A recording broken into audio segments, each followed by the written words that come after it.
Good evening, everyone, and welcome to the Midnight Festival podcast, the late-night talk show focused around cool and fun video games. And oh boy, have we got a cool and fun one to discuss tonight. I am the first host of a total of, holy moly, am I 4 hosts? 4 total hosts? What the fuck? Yeah, I'm first host of 4 hosts, and I'm named Jade. I'm Kaiwa, the second of 4 hosts. I'm Cole, I'm the third of 4 hosts. I'm Michael. I'm the 4th of 4 hosts. Excellent. So, quickly, before we start talking about this big, huge game, which is Outer Wilds. The game is Outer Wilds. I'm sure you could tell by the episode. Is Outer Wilds. We're going to be talking about Outer Wilds tonight, but before we do, I gotta say it's impossible to talk about this game without just instantly getting into like heavy spoiler territory. So that being said, if you're like even remotely interested in this game at all, like I really strongly recommend you play it and experience it for yourself before listening to this. Agreed. If you don't really care, just keep listening, dude, because we're about to go on a big deep dive into probably, you know, every aspect of the game that we can imagine, at least.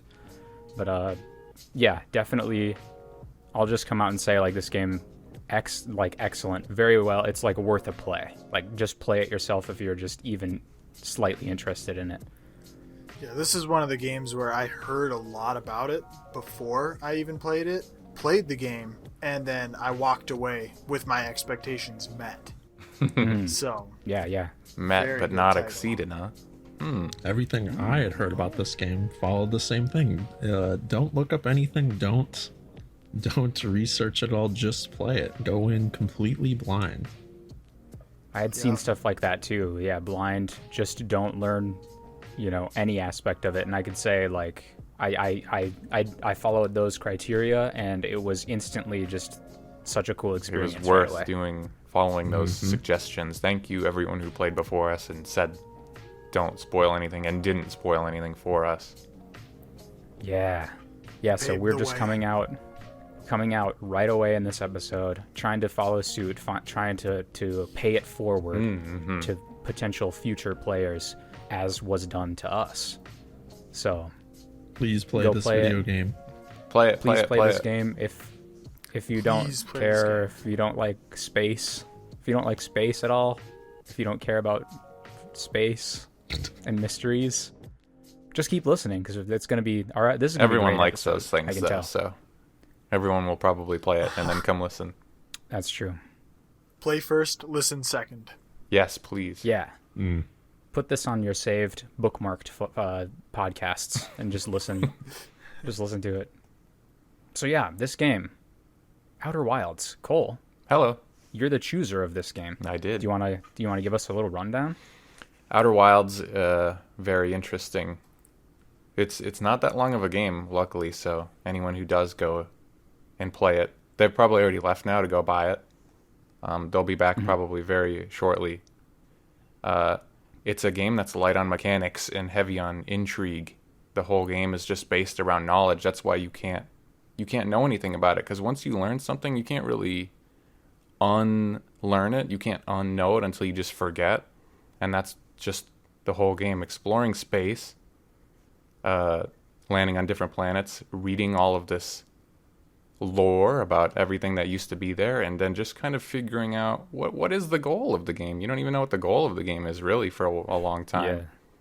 And just kind of soaking in the atmosphere and the intrigue of everything around you in your little rocket ship. Little spaceship. Yeah. It's a discovery piece. You kind of go in. Not a lot is said. You just have kind of a vague direction. Like everyone in your camp is just telling you go to space. So you kind of just start out, doing what everyone tells you, and boy, you go on a heck of an adventure. Yeah, instantly. Speaking from like the game design perspective, or like the storytelling design, I guess, it's insane to think like it's so open, like there's no direction at all. There's no you just go to space in the beginning, and you're just like, what am I doing? What's going on? Paralyzed by so many options, so many places to go and see. Yeah. And you know, there's a hook, you know, that happens kind of right away, but even so, it's just like there's no, you're really just left to your own devices and left to explore the planets in any order that you really want. And it's kind of crazy to think that they just like were like, okay, hopefully the player gets hooked, because there's no like big story stuff to tie you in. It's just like, here you go, here's this big sandbox with a bunch of planets. The only like initial kind of hook I could even think of is once you leave like the observatory and you have that encounter with the statue, and then you're kind of like, what the hell was that? What is it? Because it like flashes all these like memories of what you just did at the beginning of when you started the game to get to that point. It like absorbs them all, and you're like, what the hell is that? What does this mean? And then you just kind of move on. You get uploaded to the cloud, to the Nomai cloud. You don't even you don't even know like what that means until you die. Until you die, you don't even know what that was all about. And then you know. If you know, you know. Mm-hmm. If you know, you know. Did you guys survive long enough to see what happens 22 minutes into your playthrough on your first playthrough, or did it take you multiple times? My very first playthrough, I died before I even like got synced up to that statue. Same. Jumped right in the geyser. Yeah. I died twice before I got there. Those are closed time loops where I'm just dead and everything, you know. But yeah, the first time I did live long enough to witness. Same. Okay. I just kind of went around Timberhearth and was just exploring, and then the blue light overcame me, and I had no clue what happened until I knew. I didn't know what was killing me the first couple actual loops until, you know, I talked to the NPC by the campfire, and he says what it is, but I had yet to witness it actually. Oh yeah, you get like a dialogue like, it just keeps spoiler alert, the sun supernovas, and you go to Slate, and spoilers you just already. go, hey, why did it supernova? Even if you didn't see it technically. Yeah. Yeah, I didn't actually. I didn't even see the sun supernovaing because I ended up dying each, like, I think in my first 3 times I died before the sun supernovaed. So it took me a long time before I even actually saw what was going to reset my loop every time. And you were like, wow, this is going really well. I'm not dying yet. And then you just I was on a heck of a run. I've got like an armful of scrolls, and I'm headed over to the wall to translate some stuff, but then I see blue out of the corner of my eye, and I turn around and I'm like, huh? You instinctively know. Confused. You say, oh no, the sun, it's going supernova. And then you get glassed. I did come into this game knowing that somehow there was going to be a world reset, but I did not know what it was. Yeah, I didn't know that there was a time loop in the game. Same. And that was a very, very pleasant surprise. So that's definitely one of the first like cool spoiler things that's like directly tied to the gameplay, but is like kind of a big spoiler in itself, I feel. Yeah, a little bit. It happens right away, but it happens like instantly, but I just remember thinking like, oh shit, this is fucking cool, you know? I had like a whole different idea from like in that very brief window in the intro where, because I also did the die before you get hooked up. the big die. And so when I eventually got around to seeing the statue, I had this like whole idea like you'd be exploring, and those would be like checkpoints or like saving spots almost, where that you'd like fast travel. You'd like upload your memories and then keep going, and then if you died, you'd reset to like that point right there. And then immediately I was wrong, but it was, I don't know, it was interesting learning all that right from the start for me. Yeah, super cool. Yeah, so that's like the gameplay loop is you sort of go through the gameplay time loop. You go through like and explore just as much as you can in these planets before this 22-minute time limit is up. And then, you know, the sun gets supernovaed and you reset. And with that newfound knowledge, you like go and explore somewhere else. Yeah, you keep And keep all your knowledge between, like, if you discover something, it updates your ship log, and you just have it in Yeah. the back of your ship, and you can go in there, and the information will like compile and put like sticky notes together of like, oh, this is linked, this is important stuff, and it kind of gives you like a hint of where to keep going and like cliff notes of everything you've done. that was pretty convenient. Yeah, it is That was pretty convenient. that the ship got to maintain I get it. The ship was the third thing connected to The ship. the Nomai statues. Fast forwarding to the end of the Oh, to some no. late game discoveries. The ship has to be the third. No. No. It's Neuralink. The computer is Neuralink. It's connected to the alien dude's brain. Oh, I think okay. that's That just makes a- sense. It just beams the data straight to the computer. At the start. Yeah. Okay. I like the That idea. makes- My canon's like the hatchling, our character. He goes into the ship, and he just like frantically putting all this information back together each time. Yeah, I think that Yeah. that's the most. That's the game. That's just the game giving us a nice little head start each time, rather than having to manually enter it every time. It's not the third mask, I'll tell you that. I played on Iron Man mode, where you didn't get to keep that information. You had to start fresh every time. It wouldn't really hold you back, is the beautiful thing about the game. Because, Yeah. As long as Yeah, you that's keep true, it in I your guess. head, you're all good. yeah, this Yeah. game is all about what's in your own real life brain. Most of the It's time, the ship log wasn't even, that needed. I just already kind of had my own like route. The Yeah. most I found for it was because it put a little like orange asterisk going, there's more to discover here. And that was the most use I kind of found for it, was to just know I had Yeah. to go back and do a little bit more. Yeah, that's true. Yeah, whenever it leaves a little note that there's more in that area to be discovered, that's pretty much the biggest clue that they could possibly give you. I like how your guy Yeah, just the knows closest that. thing to a waypoint. Yeah, your guy just knows. There's got to be more here. I'm missing something. Yeah. I want to talk about. Man, there's a lot. I know. I don't even know where to start with hold this on. game because it's Yeah. so. Real quick. just gonna be all I got over a the little place. icebreaker. Okay, Kyle. Favorite planet. Oh, Okay. Yeah, favorite yeah. planet, huh? That's tough. There's like 7 planets in the solar system or something. What do Yeah. they say? It was like- They always say Yeah. there's Count like inch one over. more. There's one more Inch- planet. The 5th or 6th location? Or what do you mean? Yeah, they always Yeah, talk about there's like a the 6th moon. location, but then there's other places you can land on that don't count as Oh. their celestial bodies on their star map, but they're places to explore. And are we including those, or are we? Just, I'm yeah. thinking like the main planets. Each of the Ash twins are considered. I'll even call Hollow's Lantern a planet. Whoa. You can call even the sun a planet if you like flying into that. I just love the station like so flying much. It's into my that. favorite place. Oh, so you have your favorite. No.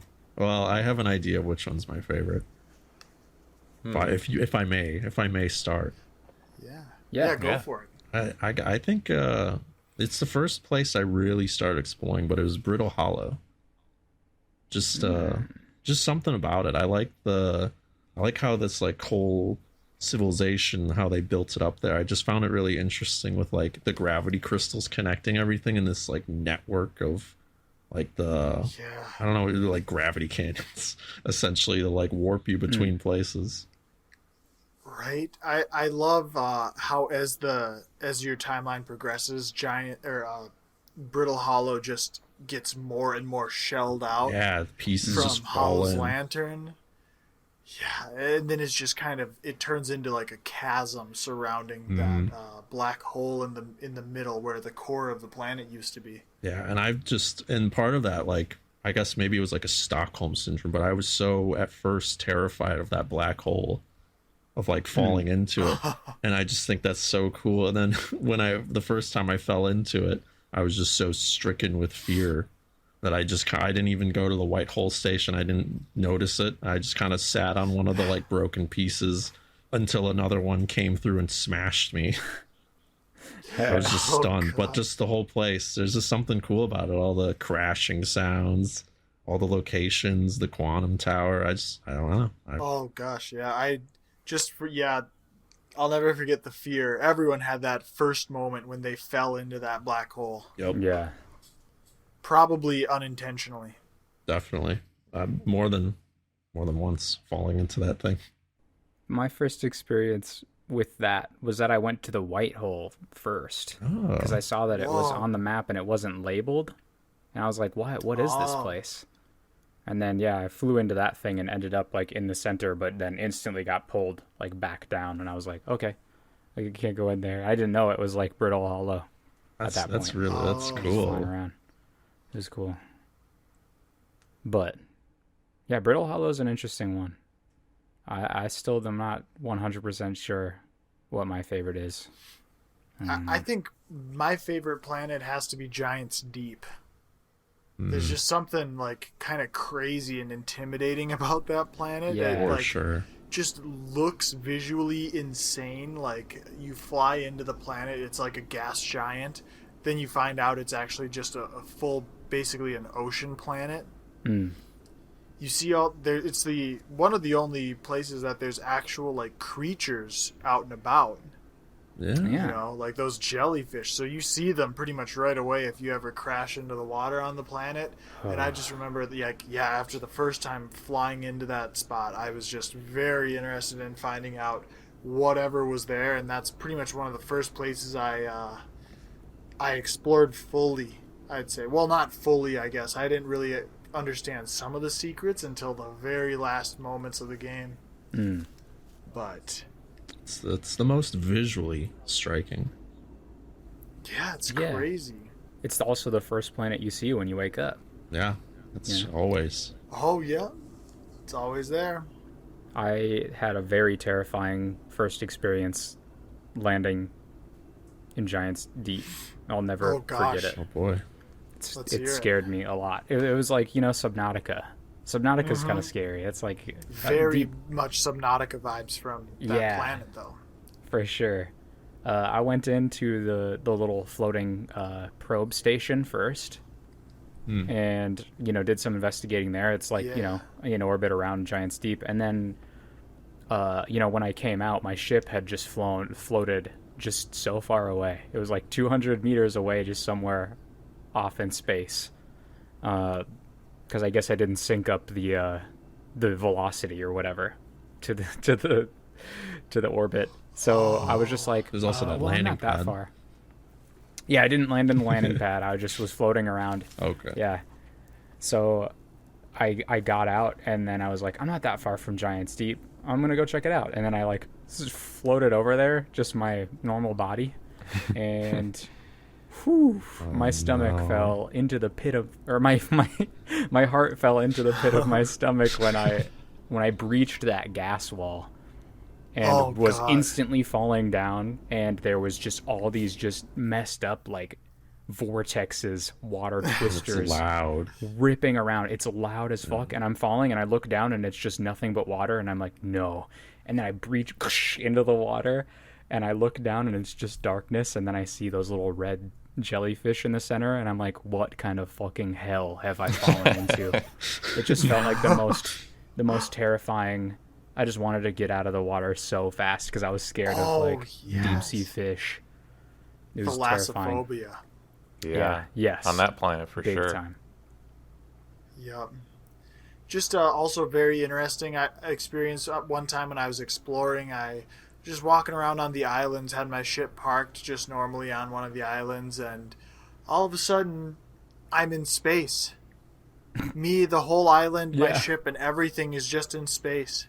And it turns out that apparently the planet just swings around the sun so hard that it just launches those things out of orbit. Or is it a tornado It's the that hits them? tornado. I It's the never really tornadoes. understood. They go over top it and is a suck it tornado. up into the atmosphere. Launch them up in the Wow, sky. I literally never knew what even caused it. I assumed it was orbital or something, but yeah, that's funny.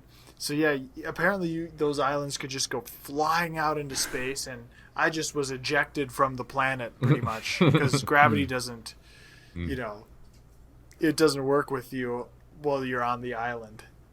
Nothing to really put your feet on. So me and my ship just go flying off into space, and then the land underneath my feet just goes falling back into the planet. Yeah, it's good. Especially if you're with Gabbro. Gabbro's on there. If you're hanging out next to him and he goes off into space with you, and he just kind of like playing music, hovering off his hammock. Best boy, Gabbro. He's pretty good. He's a good boy. Gabbro's great. I think I have to agree. Probably that Giant's Deep is my favorite.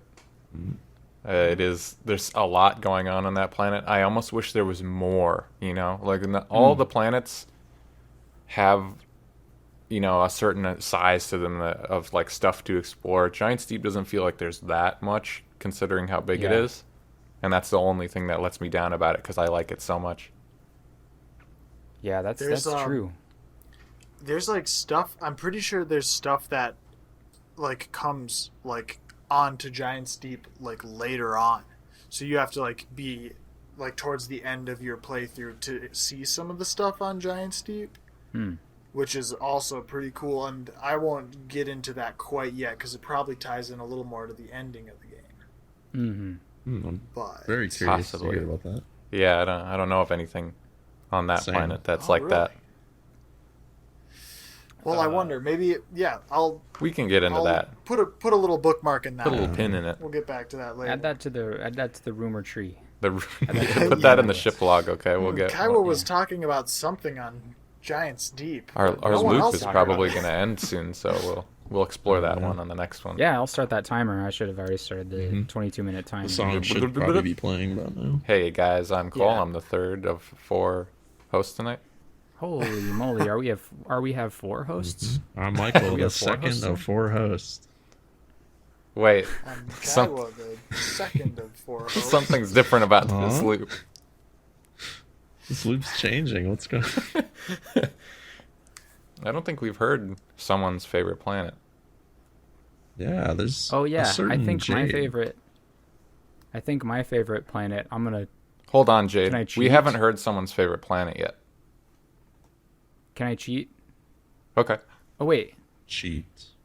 Yeah, everyone's said their favorites except me. What's your favorite?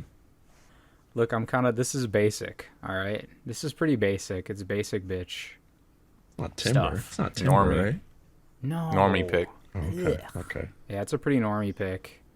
I think it's got to be the Ember Twin. That would have been The probably my Ember second pick. I like Yeah. the Ember Twin. Oh, It's good. okay. I want to hear why. It just felt like that's when I like kind of realized the magic of the game and that mysticism of like when I realized I want to talk more about this whole mechanical like how everything works in the game for sure, but when I first realized like the Ember Twin fills up with the ash from the Ash Twin, so it like cuts off like certain avenues to explore if you don't get there fast enough. When I realized like I gotta get here like right away to get down to here because it fills up over time, I was like, whoa, dude, this game, like, it's not just exploring these planets, but there's like certain things that are cut off or opened up throughout the 22-minute loop. And I was like, I just thought it was super cool. That's a great moment. Yeah, I remember Time having mechanics that too. within time mechanics. Yeah. Yeah, exactly. Hey, yo, bro, I heard you like time mechanics. I heard Oh you my like time God. loops. So I put time loops in your time loop. I'm going to edit that out. Oh, Thank- God. I'm cringing. Thank big you. time. Instant regret. Posted cringe. You posted cringe, bro. This is going into the vault because it's never going to be seen again. This is part of the but MIDFES yeah, cringe count. Probably the Ember / Ash Twin dichotomy is my favorite. I like that. Man, my first exploration of the Ember Twin when I went into those caves with the ash filling up, it was funny because I made it to that. There's like a ship. One of the Nomai ships is there, and you can like get out to the surface or go into the caves from within the ship. Mm-hmm. And I kept thinking. I remember they say somewhere in the game that the ash will eventually flow back to the other planet, but you don't get to see that within the loops of this game. Yeah, it doesn't Chirp happen. says that. Yeah. So it's Yeah. just one way. So I remember being in the middle of the cave thinking, if I wait long enough, the ash will go back and go away, and I can keep exploring. So I ducked into that ship, and I'd never explored one before. There's an entrance to the surface at the top, but it's like the ships are designed weird. So I didn't see it, and I just stood in the ship on like the second level for like 10 minutes, and then eventually the sand filled it up, and I had nowhere to go, and it crushed me and killed me. You get the worst death. You get to see all your bones. Yeah. Oh, the worst death. The sand The death. sand I only death. had one sand death, I think so too. Yeah, just one. thankfully. Yeah, same actually. I remember trying to get through a door real fast, like Indiana Jones style, and it didn't feel like it would crush me to death. Like my character must not be able to bend their legs, and they must not be able to bend their legs, and they just like stood there like no, getting squished up against the door. Upright. the door It didn't. frame. It didn't Oh make you my bend your God. knees or anything. It just instantly crushed your skull. Yep. What I for? was just in the seabed. I was just in that seabed cave, and I got a little lost, and I couldn't find my way out. I couldn't find my way to go forward, and then the sand just kind of snuck up on me and crushed me. Bonk. That naughty ash, naughty sand. For Sand ash. me, I was just in like the high energy lab or something, real down beneath where all the you got to get there pretty Yeah, quickly. you gotta be quick too, on I that one. think, and That's pretty Yeah, very I time had- based. yeah, I had ran out of fuel too on my way down there somehow, and then I was just stuck in some little pocket there, and I ran out of fuel, and there was just no way for me to get anywhere. So I was crushed by the sand, Did you? simply put. This is just this is completely off base, kind of from it. But did you guys ever find that like shortcut to? Yeah. Okay. To the Sunless City. There's one on Ember Twin. There's that launch pad, and there's like a little hole in the rocks right there, Oh, and you can right. jump right down and get there. Yeah, That came I kept super wondering useful. how you're supposed to get there fast enough, and then once I discovered No, that, I always followed that weird path Oh, and no. followed all the Nomi writing and everything, and That'll slow you down. that's a cool thing about the game is that there are natural avenues that you're probably going to take most of the time, but there's always these little like nooks that you can duck in and get to places faster. But Yeah, you Brittle could has just one, stumble too. on them. You could just stumble on. Yeah, I remember there's one in the like ice shelf on Brittle. yep, that one I did stumble upon that one. It's so cool. You can just find them on accident, or it's a reward for exploring once you've like made some progress. Yeah. I think that's a lot of the game. Like a lot of the mysteries, they end up being simple, but it's just knowing what to do. You could easily stumble across. I feel like a lot of the mysteries. If you know, you know. Yeah. If you know, you know. We should talk about the crazy, what? Oh my gosh, dude. Overwhelmed with the possibilities. Like the fact that I just gotta give the devs kudos, because it's insane to imagine that like each of these planets all have their own function, and they all seem like divorced enough from each other, but you're just learning things about different planets on other planets. Everything's got to be like, you have to imagine that everything is discoverable within the 22-minute cycle, right?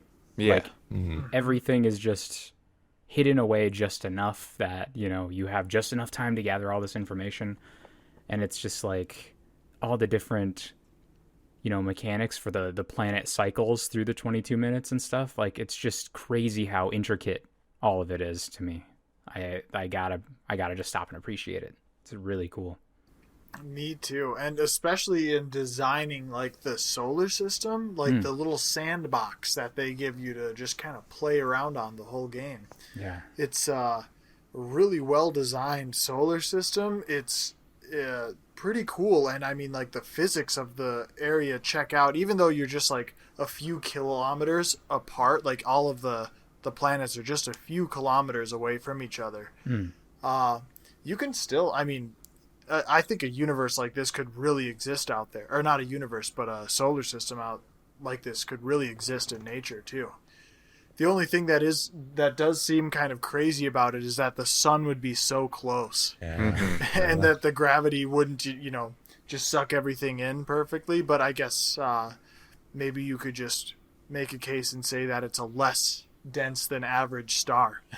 Yeah. So, and which is so cool. You know, there's actual, like, these guys paid a lot of attention to physics and, you know, gravity and all the important things that you need for a good space game. Yeah. It was fun playing with all the gravity zipping around in your ship and in your suit too with your thrusters. Yeah, that's cool. Yeah, engaging the autopilot, trying to fly towards a planet, and your autopilot just flies you directly into the sun. Yeah. Just like what will happen to us in real life when we start exploring like that, all willy-nilly. Yeah. It was cool, like, getting, you know, the gravitational pull, you know, getting sucked into, like, sort of the orbit of a planet as you're trying to fly by and stuff like that. It's pretty neat. Did you guys ever have the biggest, like, gravity experiment I always played around with, or just got trapped in because I didn't want to go, and was also Brittle Hollow with the black hole there, where I'd start falling or I'd fall off a plate or something, but I didn't want to go in the black hole. So instead of, like, going through and just doing the white hole station, which was probably easier, I'd start, like, flying in circles around the black hole, trying to, like, land somewhere or get in that, like, there's The teleporter yeah, thing? the little Yeah. teleporter, and get caught in there. So I'd just be looping and looping around it. I don't know, there's something fun about it. And then I'd usually bump into something and die, or I was pretty good at doing that after a while because I kept falling from trying to do risky stuff, recovering back onto solid land. One of the riskiest things I was always trying to do was land on the sun station. Oh, boy. Just flying at time after time again directly into the sun, trying to land on the sun station, not knowing how to get there. the most tempting target.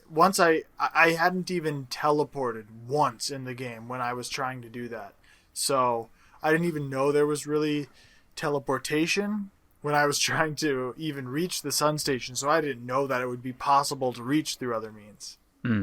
The hint that gave it away to me, because I did the same thing. I had no clue about the teleportation or anything. I just saw it there and I was like, I'm gonna get on this thing. I want to see what it's all about. And when I got there and I went inside, and the big Steam achievement pops up and goes, "Hot shot. You made it to the sun station with you know, just by you manually landed on the sun station." Yeah. I'm like, Wow. manually. There must be another way if this seems like the unorthodox way of getting to the sun station. Spoiled by a Steam achievement. Yeah, just a little bit. Wow. It was just that easy for you to just land on it, huh? I mean, I just kept circling around until I got to the orbit of it. I only died a few times attempting it. Maybe I was just coming in too hot. Yeah, I would circle it's around. tough. I kept circling around and around the sun Yep. to, like, get the right orbit so it didn't just suck me in. You got to Me too. manually like adjust your you got to be going around the planet and try to match the speed that you're going with the sun station, and it's tough. And the second I landed on it, my ship flew right off. Yeah. But I made it inside. That's all that mattered. Hell yeah. Wow. I would try to go into landing mode and match the velocity of that thing, but typically I would just get sucked into the sun if I would orbit it for too long, so never Landing landed mode. on it successfully. Landing mode's cool, but yeah, it was like eventually you realize like, wow, I don't need this landing mode. Even though it was like Yeah, it was going just for a it hard felt landing. like yeah, you going for a hard landing. I liked it because it was just like a way to immerse yourself more into the game, to like really gently put your ship down every time, but you're on this time crunch and it kind of seems a little silly eventually to do anything other than a hard landing. I think I almost never used the landing mode. I just did it all manually. Just went down from the regular cockpit view, didn't care. Yeah. It's really funny to imagine like this character in the game. They're all Like- hopped up on caffeine, rushing everywhere they go, every time. Instantly waking up and just running to the ship wordlessly and getting in and just flying as fast as possible, and then like just hard landing, smashing into the planet. And, He like, doesn't even sprinting have to the launch codes. Yeah. Yeah. Slate mentions that the second loop you do it, but I just love that idea that he's there with this, like, trainee who shouldn't know, and then you just spring up going and then rush And to the run off. elevator and fly away. It's fast as hell. I have a question. Concerning the solar system.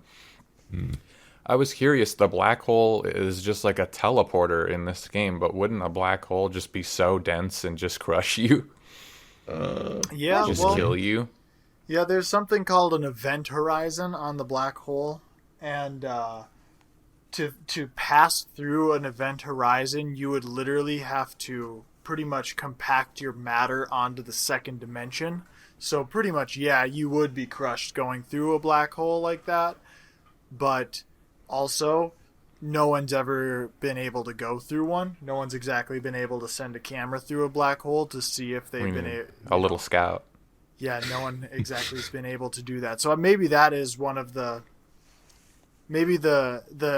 inability to explain black holes through science, plays in perfectly to some of the mechanics of the game, because they can just kind of choose it to be whatever they want it to be. And yeah, I guess it's long been speculated that black holes were some sort of wormhole, where you go in through one end and out the other. But yes, they are also super dense. And even a tiny black hole would have a huge amount of density. Yeah, this one's like pretty big, and it doesn't suck up like the whole planet instantly. They just kind of gently fall in eventually.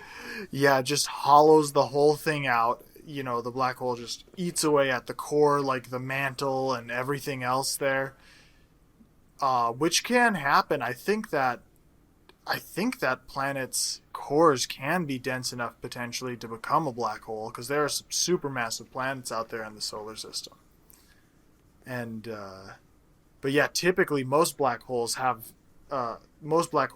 from stars, collapsed stars. But I guess the Nomai in the game were kind of creating black holes, right? They were creating fine-tuned special black holes that did Little exactly warp what they cores. wanted.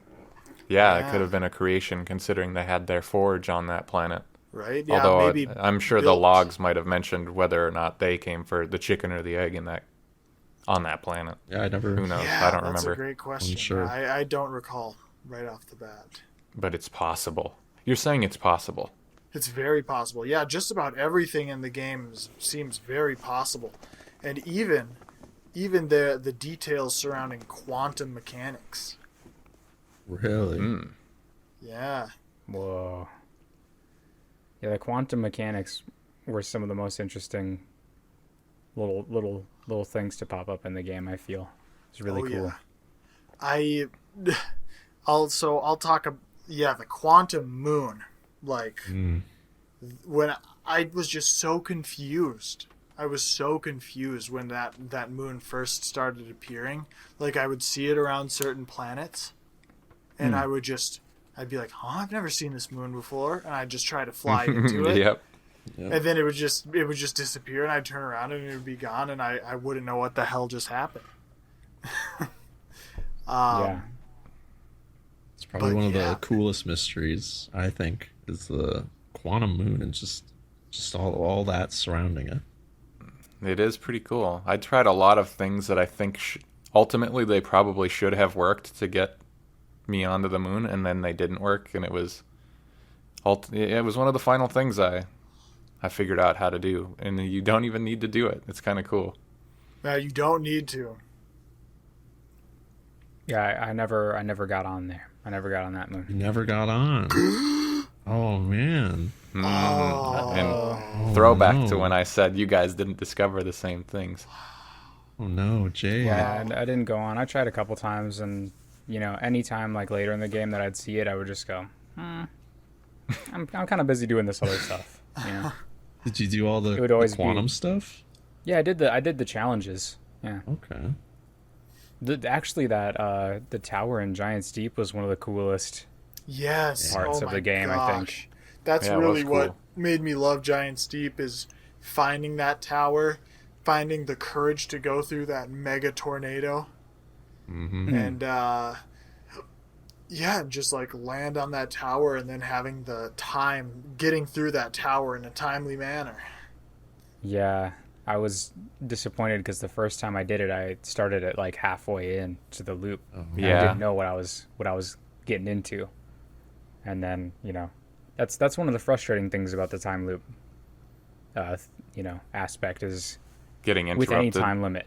Yeah, any time limit at any game like that is just like, they could interrupt some organic discoveries and ruin certain moments, or just like put you on this time crunch where you don't have the time to be like, this is cool. Wow, like you breathe in the atmosphere or anything like that. Yeah. I had But- a similar with the tower where I did all the puzzles, and then it clicked for me how to get onto the quantum moon.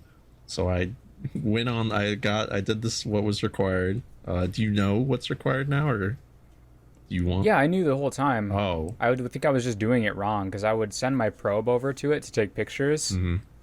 and I think I was just spamming the pictures too much, and all of a sudden it would be like, just like static.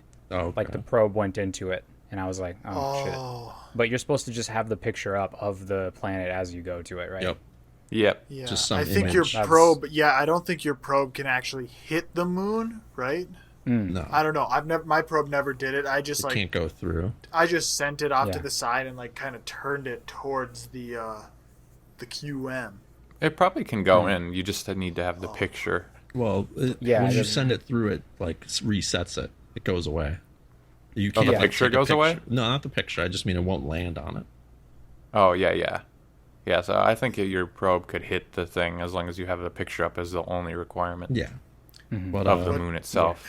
What just kind of blows my mind. What's awesome about the quantum moon is that it really reminds me of like the way that light has been studied, because light is people. There's been a big debate about whether light is a wave or like a photon. So basically, is it like, does it have mass or does it just have energy? So, but then depending on how you observe it, it can give results that would confirm that it is both a wave and a ray. Oh, sick. Kind of depending on, how you choose to observe it. And that just kind of reminds me of the quantum moon and how it needs to have that direct observation to be actually tangible.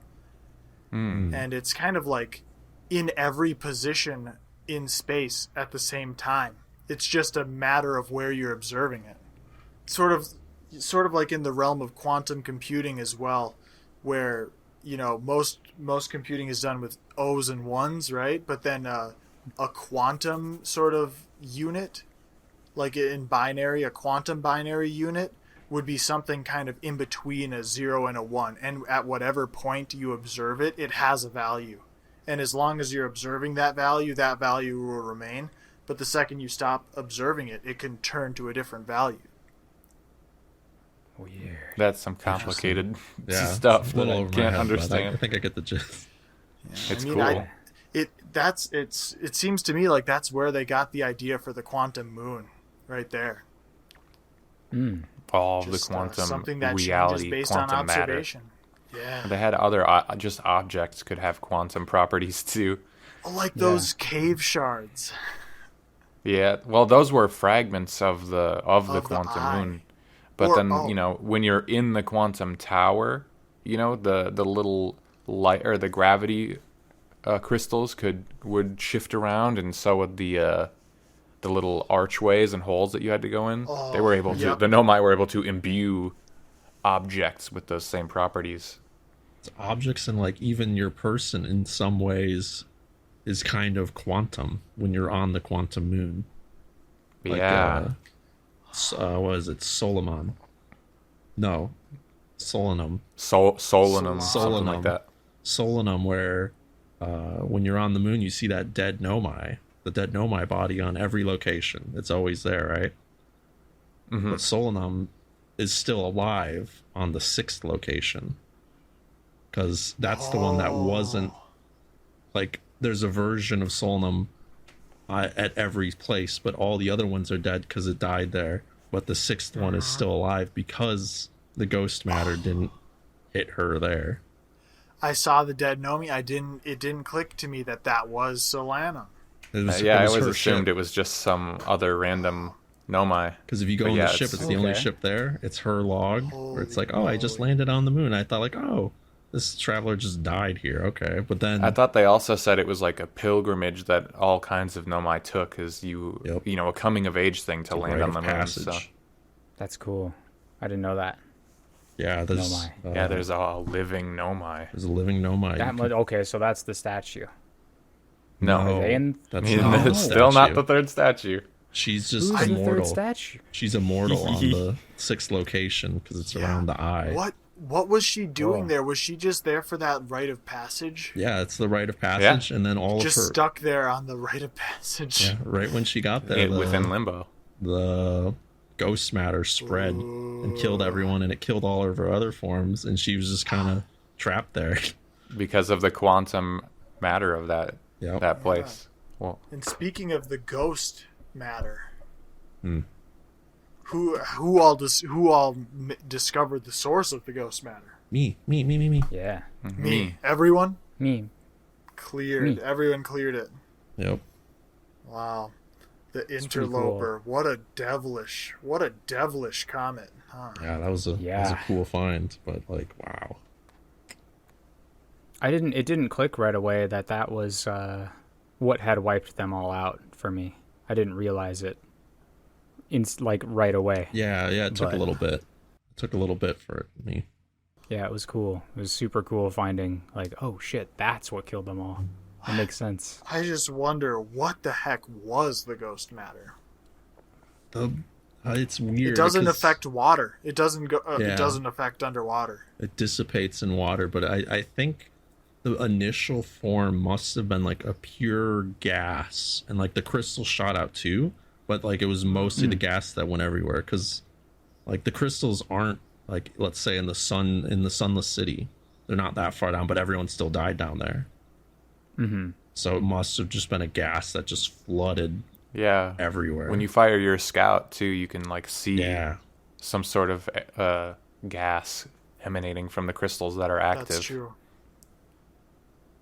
Wow. I was a little disappointed by the interloper, honestly, just because it was one of my later discoveries, and I thought it was going to lead me towards information to finish the game, and it's kind of just a lore deep cut within the world of Outer Wilds. There's no real reason to go to the interloper at all. You could totally beat the game without visiting that, or the Sun Station for that matter.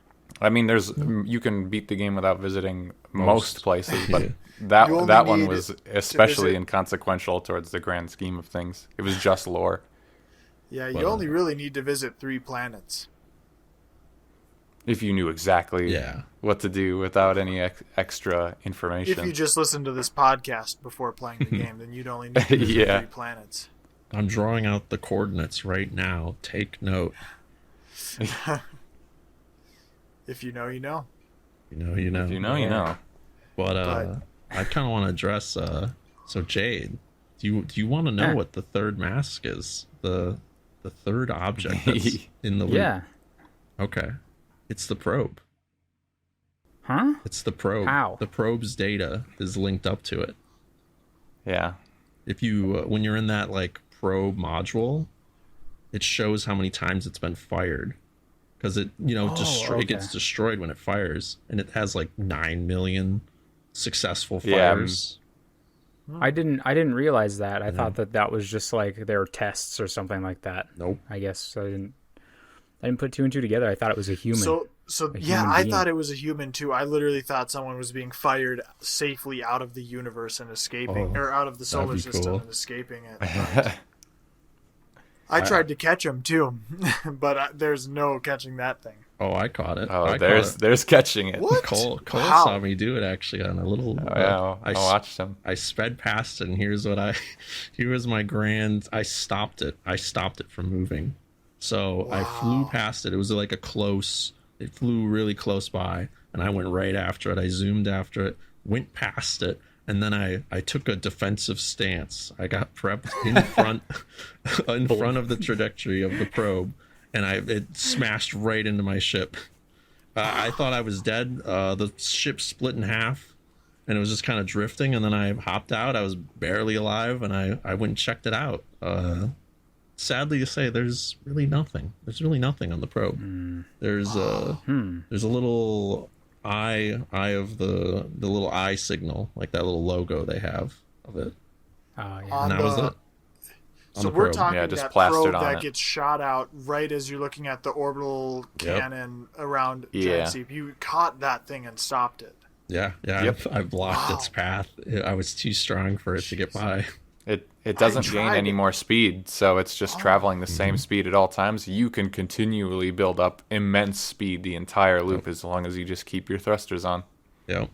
And then unfortunately, there's just not much payoff for doing it. Did you have to like go outside the universe to do it? Yeah. Or outside I the was, solar system? I was outside You the can solar go so system. far. I don't think there's a limit to how far you can go. You can travel at uncalculable speeds. I wonder. Well, this is one of the things I kind of wondered, because when this is like skipping ahead some stuff, but whatever. When you go to the eye's location, right? And you're there, and you can see where your star is, where you came from. It's like the brightest one. It's the closest one. You can see that. I wonder if you manually space that out, could you fly there on your own? Like, could you fly to the eye? Because it has like a physical location, I think. Really? Mm, In you'd deep wonder orbit about that. I around bet. the universe. Or Yeah, that's around what they the solar say system. in the game, is that it's in orbit somewhere, but it's quantum, so Is the eye finding it itself would be quantum? Or the was- eye itself is quantum, Oh, yeah, of and course that's it is. what. Yeah. It's kind of crazy. I bet, just in terms of the game, I'm sure that they don't let you do that. Yeah, probably not, but But- it'd be a cool idea. It is a good question. I'm curious. I am wondering about that orbital space cannon. Why does it blow up at the start of every loop? Why isn't it already blown up from so long ago when the Nomai died? Because they never fired it. So what's triggering it to fire right then? The supernova. Oh, the Because supernova? it's What? all Oh, yeah, it was set linked to the to- ash twin. Yeah. And Yeah. it powered up. So then like they have that, they mention it where it's like, we'll activate it, or on a failsafe it'll go off on its own in case Oh, it fails. the orbital space cannon does. Yep. Okay, I always thought it was just talking about the masks themselves and It's sending your both. data back. It's the orbital cannon goes initially, and then once it finds the eye, that's when the mask activate afterwards. And that's why I think it's really interesting to think about, because the probe's fired like 9 million times. Yeah, So so it you've just- already been through so many Yeah. possible realities at that point You've been going through, but you've never been hooked up to the mask. So in theory, to remember. yeah, you have no memories of it until happenstance that it finally finds it, the mask activate, and you walk right by and pick up. And Gabbro does too. Gabbro. Yep, Gabbro is also in the time loop. Yeah, that was cool. I liked talking to him. Mm-hmm. I wish there were more interactions with him being in the time loop, but he's pretty chill about it. He just doesn't really give a shit. Yeah. Yeah, Did it would be interesting if you had to come back to him specifically because he was also in the time loop and you needed special assistance from that one explorer or something. But Yeah. That makes me think of something. Michael? Yeah, I had something about Gabbro. Something. oh, So, does the word meditate? Does that make you guys? What does that make you guys think about the game? Meditate. Is there any thoughts, or is it just complete? It doesn't make any kind of- sense. well, when you meditate, you'll typically kind of close your eyes and relax. Are get you to talking a- like in the a game or in peaceful real? state. Do you do that in the game? Yeah, You can right? meditate in the game? Yeah. Okay. Yeah, there's Gabbro he has like a hidden little feature to him. You have to talk to him once. You talk to him, go through stuff, and then when you come back on another loop and talk to him again, he'll have something where it's along the lines of how do you stay so calm during all this? And he's like, "Oh, I'll teach you how to meditate. You want to try it?" And then you do it, and then you reset, and then you just meditate, everything happens, you're back at the beginning of the loop. And then in your pause menu, you have a little meditate button, so you can end the loop at will. Oh, cool. And they don't tell. Yeah, it's such a hidden little thing. Yeah, I didn't find They it have until so post many game. of those, so many of those hidden little things in this game. Yeah. I got it naturally, but I got it way late where I had already done like most of the exploring that I needed to, so it really wasn't even that useful. Do you just attain oneness with the universe and die Yeah, naturally? you're just Do you just so happy. You just meditate. Die of You just natural causes. you're at peace. you Yeah, just you just meditate and then You like close your supernova eyes still until the happens? supernova happens Yeah. and you die and you Okay. restart. I was thinking it would be cool if Essentially. you could somehow control time itself and just reset to the beginning of the. Become a time lord and you Yeah. just snap Yeah, your fingers yeah. and go back. Yeah, usually I just find the nearest cactus when I need to reset my timeline. Yeah, That was my Yeah, usual. see, that's Me what too. was funny to always hear about the cactus deaths is because there was like a fast way around that, and it was kind of hidden under most of our noses. I definitely fuck just killed my meditation. own character sometimes. Oh yeah. Before that, I'd Who dive needs into to the sun. meditate when you can bash your head against a cactus over Yeah. and over again?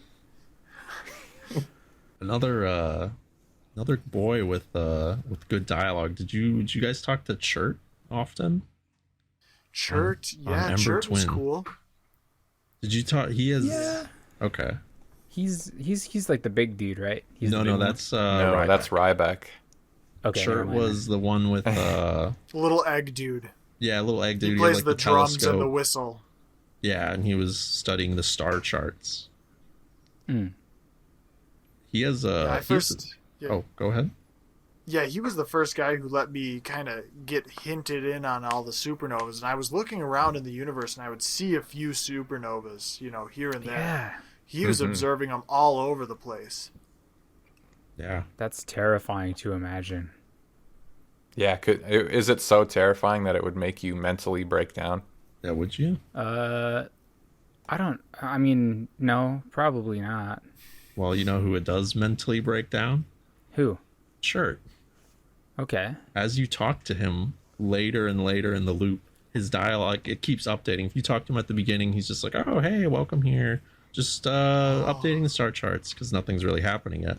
And then like Kiowa said, where he's going like, whoa, there's supernovas going on. What's all this about? And then when you come to him even later, he's like, they're all supernovaing. We're next. We're fucking next. We're gonna die. My whole life I've been studying these charts for nothing. And he's just having a mental breakdown. Oh, And you can trigger it earlier too. Actually, I found this kind of funny in a weird sense. But I'd start a loop and you can one of his like, I found out. And you can tell him all the stuff you found out. You can tell him you found the modern Nomai transmissions and that the universe is dying, and he just goes, what are you for real? And then he just won't talk to you anymore. He's just like, I need to think, or I need to study this. What's happening? I think you can tell him too that you reset loops. Oh yeah. In the last minute when the end theme's playing, you can talk to him again. He's in like acceptance mode where he's like, I guess we're all going to die. It's our time now. Come sit with me at the end of the galaxy, the end of the universe. wow. And then you can go, yeah, we're in a time loop, so it doesn't really matter. He's like, if that's what gets you through this, okay. It's cool. He's the only one I found that had like these really like visceral reactions to everything going on, and I really Updating dialogue kind of hidden away a little bit. Yeah. I didn't discover that sort of thing. Yeah, that's cool. I didn't see the minute one initially, but I saw like all the other ones. I wish I had found the last minute one because I feel like that's the culmination of his character. He's just, he's gone through like Yeah. that cycle of acceptance, the acceptance of death Yeah. or whatever it is, and he's like, yes, Yeah. we are now dying. Sit with me. Wow. Chert. What a boy. Mm-hmm.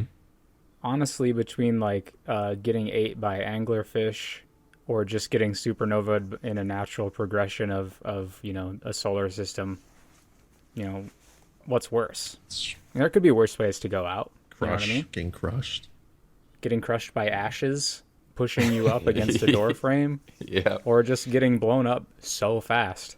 Oh, it doesn't seem that bad. Getting digested by the anglerfish sounds awful. You know. Yeah, it's the Oh my worst. gosh. I think that should be the next topic. We haven't, speaking of the anglerfish, we haven't really talked about Dark Bramble at all. I don't think anyone's brought it up. Nobody wants to remember that.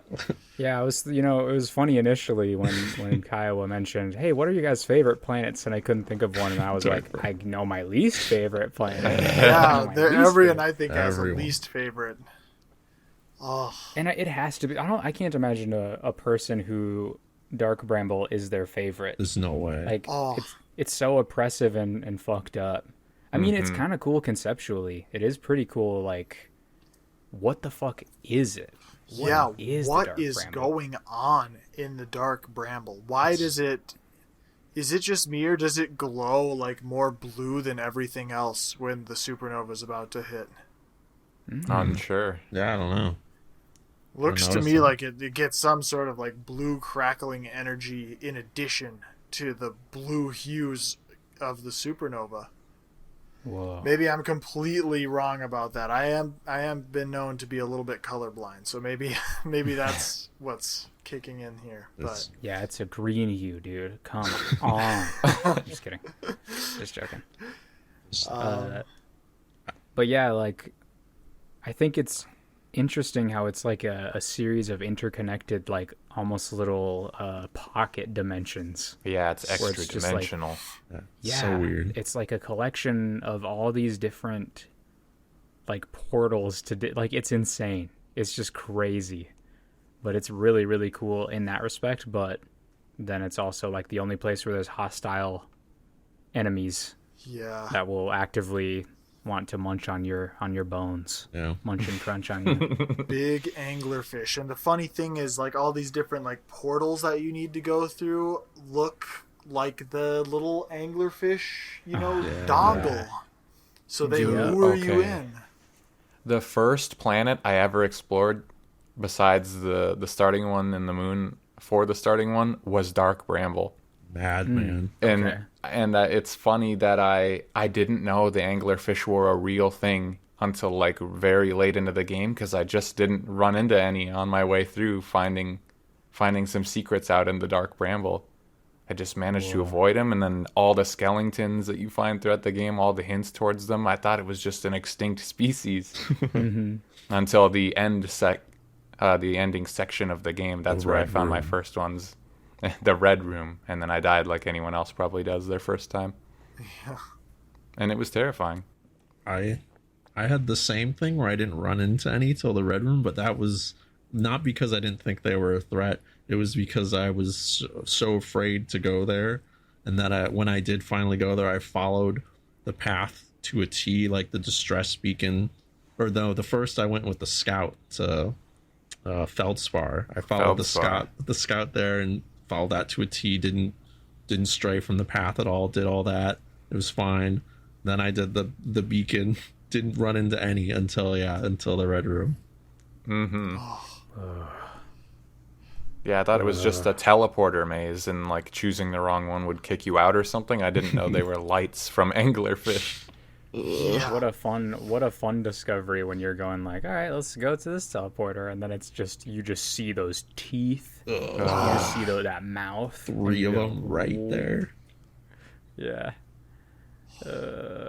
Terrifying Massive. creatures. Did you guys have the same where my first time going in there, I saw them, and I knew the thing with like not to move or to be quiet. Yeah. It was like sound based, but it was the instinctive like fear to like, so I backed up and that triggered them, and they made their Yeah, little just roars. tapped the thruster. Yeah. Just a tap to slow down, Yeah. and that's enough. So I ran back through the other end, and it shoots you back out. And then I went all the way back in, followed the path, and then right when I go back to them, they don't reset. So it was just They're just standing yep, right. he was just right there. So I menacingly. came in and got eaten immediately, instantly. It's dead. It's just sitting there, open mouth, like ready to take you Yeah, in. pretty much. And then Feldspar, poor Feldspar, stuck on that planet.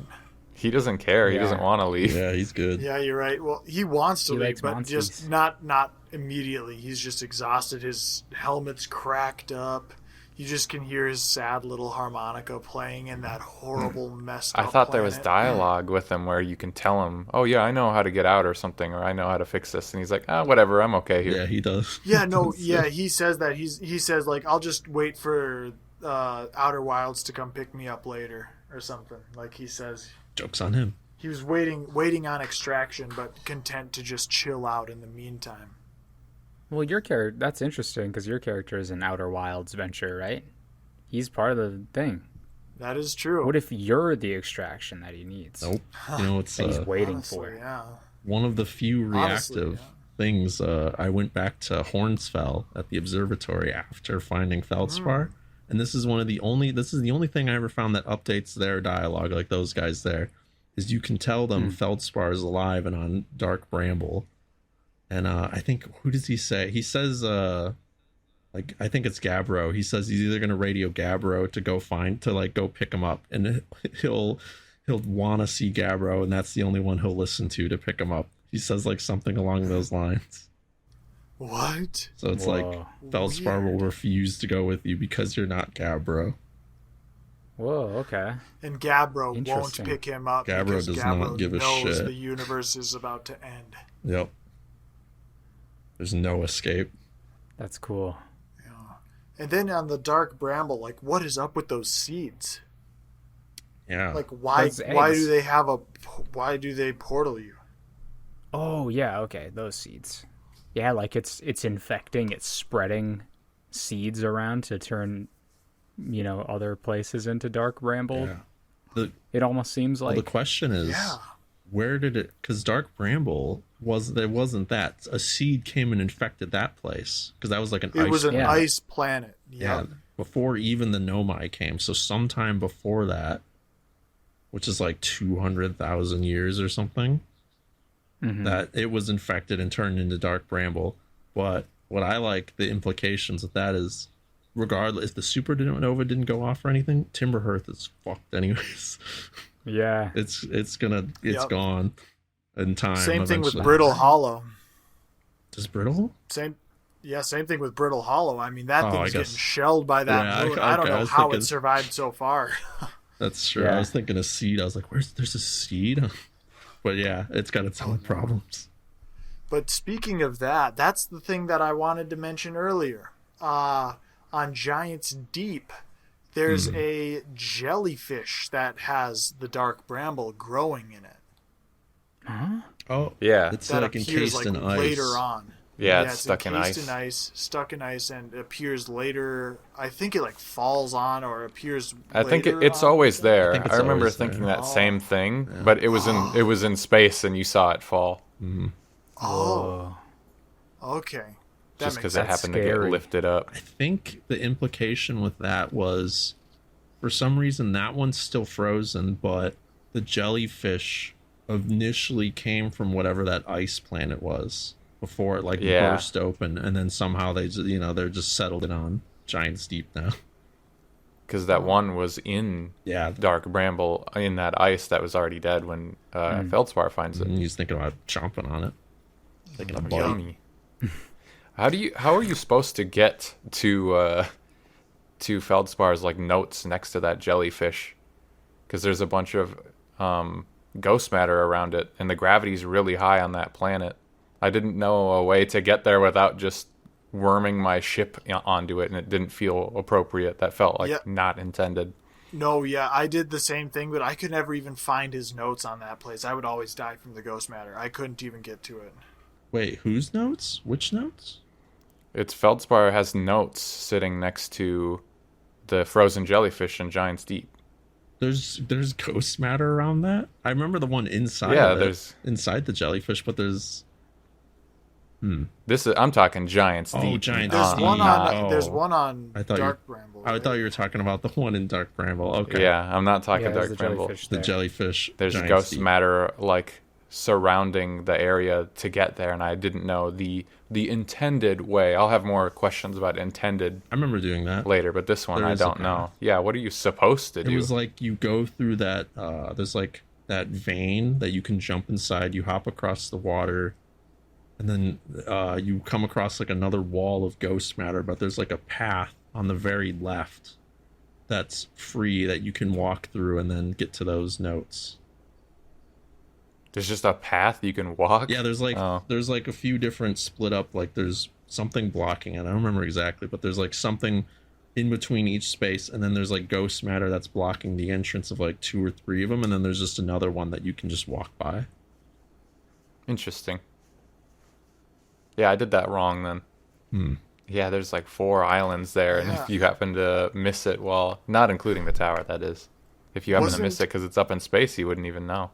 Wasn't there like some Nomai like wall script or like some picture about a jellyfish plus a dark bramble seed? That was their picture of the vessel. Yeah, the vessel I think trapped. getting trapped in it. And then the one escape Oh. pod. Right. A depiction of their arrival to the universe and what happened to all of their different escape pods. Yeah. Oh. I think that's the one you're talking about. So anyway. it wasn't a jellyfish. It was the. Okay, it I does think that look was like a their jellyfish, though. depiction of the vessel. Yeah. Okay, and then I thought that was the jellyfish. So then when I saw that thing on Giant's Deep, I was convinced that was like the secret to ending the game for a while. I thought that jellyfish, like I put all of my, I like doubled down and I like spent the end of one of the solar systems on that little thing, trying to be by the jellyfish, like thinking that it would somehow protect me. Like the combination of the dark bramble seed and the jellyfish would protect me from the supernova. Yeah. Save me, jellyfish! That's a funny thing. What do you want to say, Jade? I have a big. I was gonna say it's so funny, like playing through the game, how many times you think that you're up to like the end when you're like, okay, this has got to be it. This has got to give me the final clue, or this is the thing I have to do to stop this. Like, I was so convinced that the sun station, like, that was the way to stop it. And then, like, I started thinking it was the interloper crashing into the sun. And so I went back to the interloper and I was like, this is what's causing it. But, you know, it's pretty funny how you don't know. You don't know until you know. You only know if you know. It's you almost Yeah. in a sense you never really, in a way, figure out like exactly what's causing it, right? Like, Yeah, why does it shift through all those phases so fast? That yeah, doesn't seem that's right. Very unnatural. Oh, wait, what? The Yeah, sun? Sun. Yeah. I thought it should take a long time for it to go from like a red giant It's to supposed a to. collapsing It's star. supposed to be a very long process. That's Yeah. why I always thought like a dark bramble seed was in the sun somehow, just like forcibly collapsing it. I thought dark bramble was like the seeds were a big part of the end of results of the universe. I think that doesn't the sun's rapid expedition have something to do with the eye of the universe? I'm not Yeah, sure that it does. I don't know. I don't think the eye does anything It's just actively. a thing. It just exists. Well, I guess yeah. I wonder. That's another thing we got to talk about. I guess is what everyone's thoughts on the eye of the universe and what it does and the endings. I think that's ahead. Yeah. I have too much Ah. else I want to talk that's- about. We gotta save that for a Absolutely. little bit. I wanted to talk about the more on what Jade mentioned, this sort of deconfirmation thing that happened to me a lot too. And probably happens to everyone, where you might test something or you might try to do something and it doesn't work the first time. And so you think that it doesn't work like that, but you just messed up or you did it wrong, and you go for a long time. Like, the quantum moon, you might have tried. I did the same thing. I must have taken too many pictures too fast or something the first time trying to land on it. So we had the right idea, but we messed it up and then thought, okay, so that's not how you do it. There's some other trick to this. Yeah. And that happened to me a lot. That's my thought. What other things did it happen to you? More minor things, like for me, the interloper. I landed on the interloper so many times, knowing, the sun side is how you explore it more, but I didn't know it meant you had to wait for it to get really close to the sun.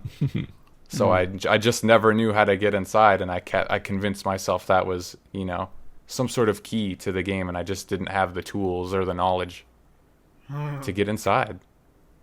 Yeah. For the interloper, for me, it was just a matter of really lucky timing, because I was Yeah, just that's on there at the same. right exact Same. spot at the right time. No clue. It Oh, just cool. started opening up, and I was like, oh, okay. And then I I landed on that thing like 5 times, and I was like, what am I supposed to do?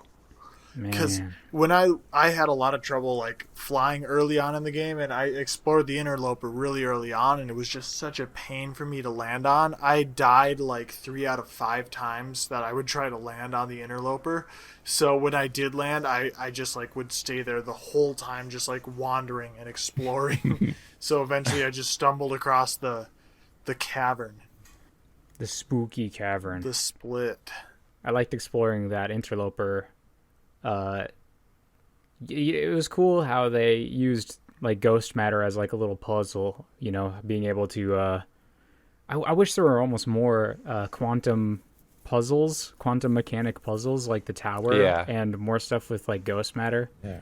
because it seems like pretty it's only in a handful of spots where you And have you to don't kind really of like, even need to know anything about it to actually finish the game either. yeah.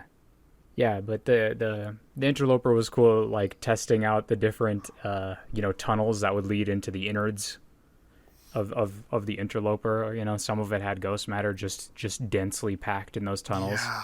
Oh my god. But I remember I was just pretty much dead at the end of that because I used all my boosts, my thrusters, and I don't remember how to get out. I think I just died in there, and I was like, that's cool.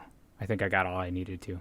Yeah, I investigated all that, and then I jumped right up into the ghost matter after I was done and just killed myself. Yeah, that seems like the natural way to go. Just dying. You guys What used do to you- it at that point. What even is ghost matter? That's Yeah. just a constant perplexing Who thought knows, man? for- Whatever came out of that came out of the interloper. Yeah. Yeah, that was What like is the another little seed, interloper? wasn't it? Not That from is- the It Dark looked, it Bramble, looked, but it seemed was like a cracked little- open and had something inside. It might as well be considered a seed, but I don't think it's the Yeah. same as Dark Bramble. Yeah, Who knows? that's Yeah. just like the ice melting. There's an interloper in our real solar system right now. Hell yeah. Filled with ghost matter? It's- Hopefully. I don't know. I've never been on it, but it's called Oumuamua. It's Oh, a I've heard weird- of that. Yeah, it's a weird object that is from outside of our solar system, but now it's inside. Weird, odd-shaped object that has been deemed extraterrestrial because it's from outside of our solar system. Whoa. And they named It- it it- after that sound that they picked up, right? I think that's where the name came from. I think it was like a Hawaiian observatory that picked it up. Oh, that could be it then. So that's why they gave it the most Hawaiian possible name. Mahalo. Mahalo. Aloha. The Ohana. Aloha Hawaii. comet. They named it Hawaii. I think the final thing that, well, maybe not the final, but the deconfirm thing for me that I think almost everyone might have ran into is the teleporter for the Ash Twin. Because it just naturally lines up when the sand column or the ash column goes over it, Yeah. and so it sucks you out, and it doesn't teleport you. And I remember the first time thinking, "Yep, that's clearly not how these teleporters work," and then played the rest of the game not knowing that was wrong. Yeah. I had that. I as thought it well. was busted, and then I just started going around other planets. Like, what did I? Because that was the last thing for me was the Ash Twin project. I had done everything Same else. for me. Yep. So I just was like, I gotta backtrack. I must have missed something on Brittle or somewhere. So I just kept going back around places, and then I wound up back on Ash Twin, and I finally discovered one of the teleporters, how it worked, and did the black hole forge. And then it's like, no, this one's got to work, and then finally did it. Yeah. Yeah, that deconfirm thing is kind of a huge setback because you can make a lot of discoveries more easily, but I don't know. It's really our own fault, I guess. But it was an annoyance for sure that had me wandering for hours doing nothing because I didn't realize I had stuff to explore. Yeah, it's weird, especially I guess with that Ash Twin, because the other ones you could just stand in the center of it and right when it lines up, you just get teleported right away. Yeah. But yeah, with that Ash Twin, even if you're just standing there ahead of time, you just get pulled up too fast. It seems kind of like it didn't need to be like that. Because I'm pretty sure Yeah. if you just stand on the other one, oh, well, it's because it's got the ceiling preventing you from getting pulled up. But it just, Are you talking about getting sucked up in the sand on that teleporter? Yeah. yeah. Okay, yeah. That, yeah. It's like you have to wait. You have to almost just run in and get pulled up simultaneously as you get teleported in. Like your body should be ripped in half by the time you like actually get inside of the You think the of teleporter. a bunch of sand would be getting in Yeah, there. it shouldn't it? It should just Yeah. be pouring in there. The Spilling sand, in, the whole sand stream should be getting teleported with you. Yeah, and then you get to get crushed again. What do you guys think? What's like the designated path for this stuff? How are you supposed to like, it's just still crazy to me going back to what I was saying earlier, how everything is like super connected and organic to find out. Like, it's just weird because it's like, it seemed like all of us beat the game at around the same time, 15 to 20 hours into the game. Like, it seems like if you're going through and exploring just even in any order, it feels like you'll uncover the necessary information to just have like an inkling of what you're supposed to do. But I just wonder, how do you guys think it was designed? Like where were you supposed to go first, do you think? First? Yeah, I wonder if there is a designated first location. Yeah. If I had to, I mean, obviously the Addle Rock is the closest. So maybe that's the first place that's meant to be explored. Yeah, there's not too much on it either, though. Pretty useless almost. Yeah. Yeah, very true. There's not a whole lot on the Addle Rock. But going to the Addle Rock teaches you a little bit more about listening to the Outer Wild Ventures signals on your signal scope, and I think from there it's kind of you're pushed towards follow one of the signals that you don't identify. And for me, the closest one was feldspars on the Timber Hearth, and that's why I went to Dark Bramble. Oh yeah. Oh, yeah. But you could really I don't know that there is an intended first, but Yeah, I think it's just there's not too many discoveries you need to get to where you need to go. no. Yeah. Yeah. If you launched your probe through that seed right away and then made the connection to go straight to Dark Bramble, when you saw your probe get teleported there, As I you'd did. be in for a very rough first experience with the game. Nah, man, no, I didn't. See, I had the opposite reaction because I did that on my first loop. Because Oh, really? I sent the scout through the seed, and I was like, okay, wow, Yep. that's on Dark Bramble. Nope, not going there because it just looked, just from an outward look, it's like, yeah, that place is fucked up. I'm not going there. And then I just picked a random direction. Yeah. I didn't actually go and do that seed probe thing first. I think I just launched right into space, and I think the actual first planet that I ended up on was the Amber Twin. Mm-hmm. It's Yeah, a I think natural first resting place. Yeah. It seems. A lot of stuff going on. There's like an hourglass twin planet. I was definitely checking that one out first. Yeah, it's just wild when you think about when you boil everything down that you like need to discover and how everything is so linked together. Like just finding, it's just cool. I don't know. I really appreciate that. It's good. You can just it's go off like anywhere, still find your way to the same conclusion. They usually drop multiple hints towards the same things too. Like I thought there was like an excessive amount of little things about the anglerfish and how they're blind and stuff when it only does it only helps you in one tiny way.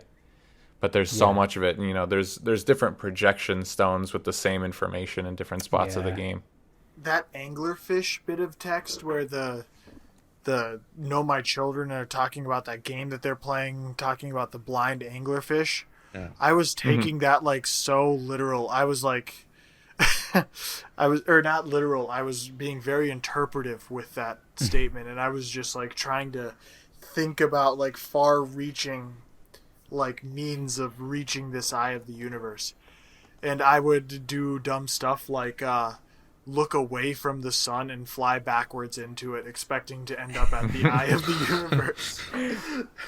That's good. Like if That's you cool. just averted your gaze or something like an anglerfish, then you could be blind. And There's some out of the box stuff in this game, so that's Yeah, just that's what this true. game makes you do. It makes you do weird things, and that would seem like the most logical thing to do. But then you just get Oh, done with yeah, it, and yeah. and you feel ridiculous. that's why I thought it was funny trying to land on the quantum moon, and I thought I was so smart putting a scout down and taking a picture of one of the fragments on a planet. You know, because it's a piece of the moon, and then I would fly to it with the picture still up, and it would not work. Oh yeah. Could anything really be accomplished with those cave shards? Yeah, There was a room where Coleus, the Nomai Coleus, was trapped, and you can go there and get some extra. Like, there's a little text tree there that you can read off, and it's like just pretty much reinforcing what you already did. He's like, "Oh, they disappear when all the lights are off. If I stand on it and turn my light off, it'll move me to different locations." Just kind of reiterating that from the most part. Okay, yeah. and all that really does is help you get to the proper spot on the quantum Yes. moon. Like, that's all that sort of does. Yep. Just to teach you for the tower on the moon.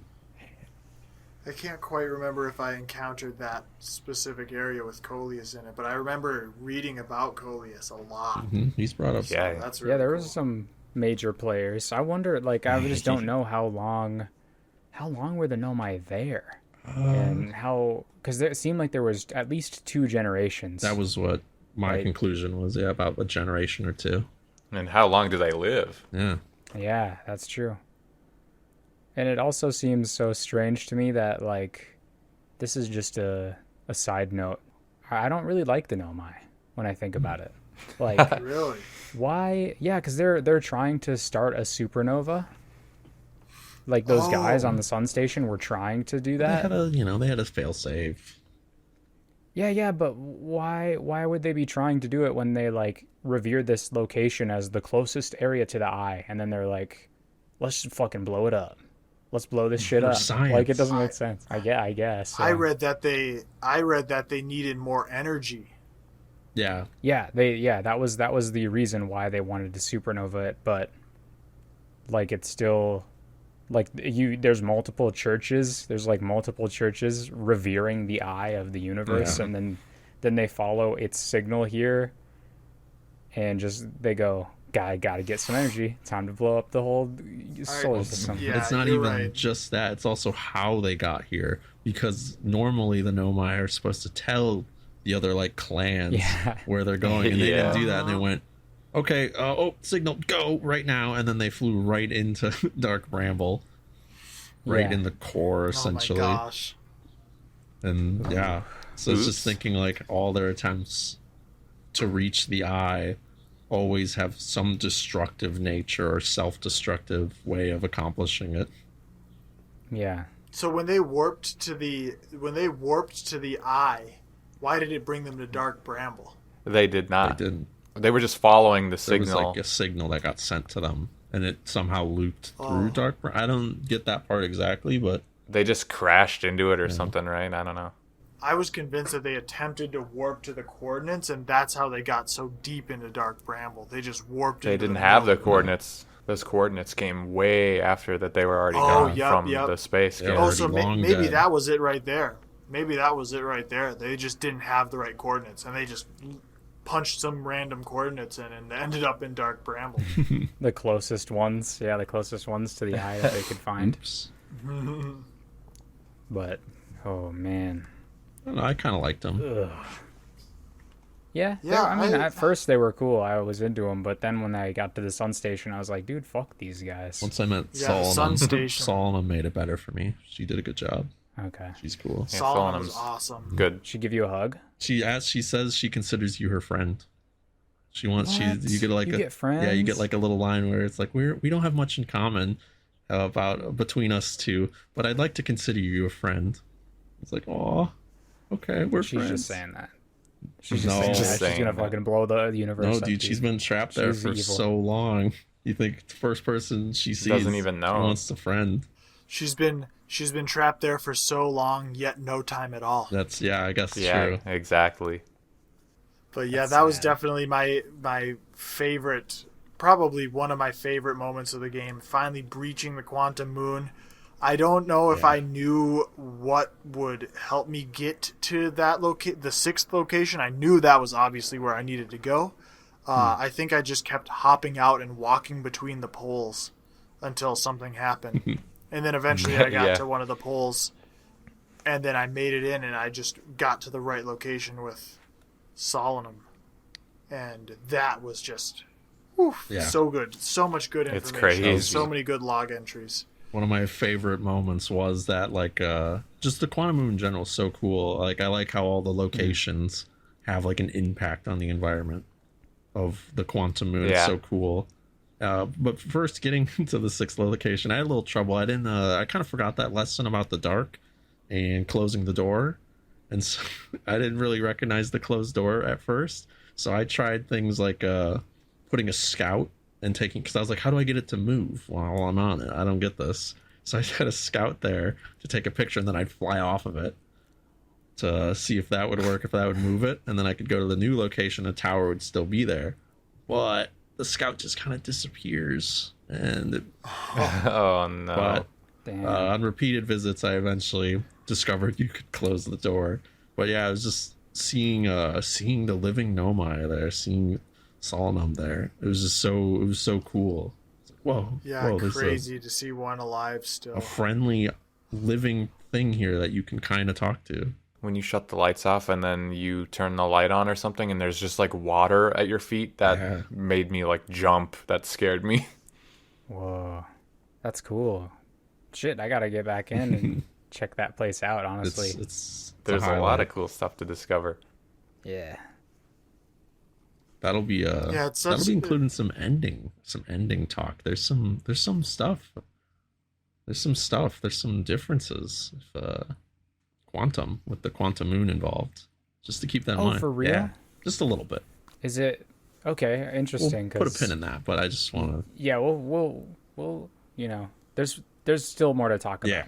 There's still more to talk about here about I that. just want to mention that. To answer your question from earlier, Jade, about kind of where you're supposed to go first, I was thinking, we said right at the start that the game is open, so I don't think there's an intended like singular place to go, but I kind of thought that this game has like little phases of adventure that you go through. Well, what my idea was, you have the initial discoveries is like your first thing where you're building up your idea of what kind of the game is, what the universe is, all the stuff that's in it. And then you go to the next like big phase where you start to pick up the big stuff, like what is the eye of the universe, and you get the curiosities of what's the interloper and ghost matter, what's the sun station. And then you get lost. The next phase is you get lost for a long time and you don't know what to do. And then you enter your final, like, you figure out the last clues you need to finish the game, and then your final loop. Yeah. Yeah. Okay. Yeah, I could see that. Not like it's Yeah, my not like a final clue. direction, but I think that most players could like think of that and see where they were at those points of the game. Yeah. That sounds pretty accurate. Definitely. Yeah.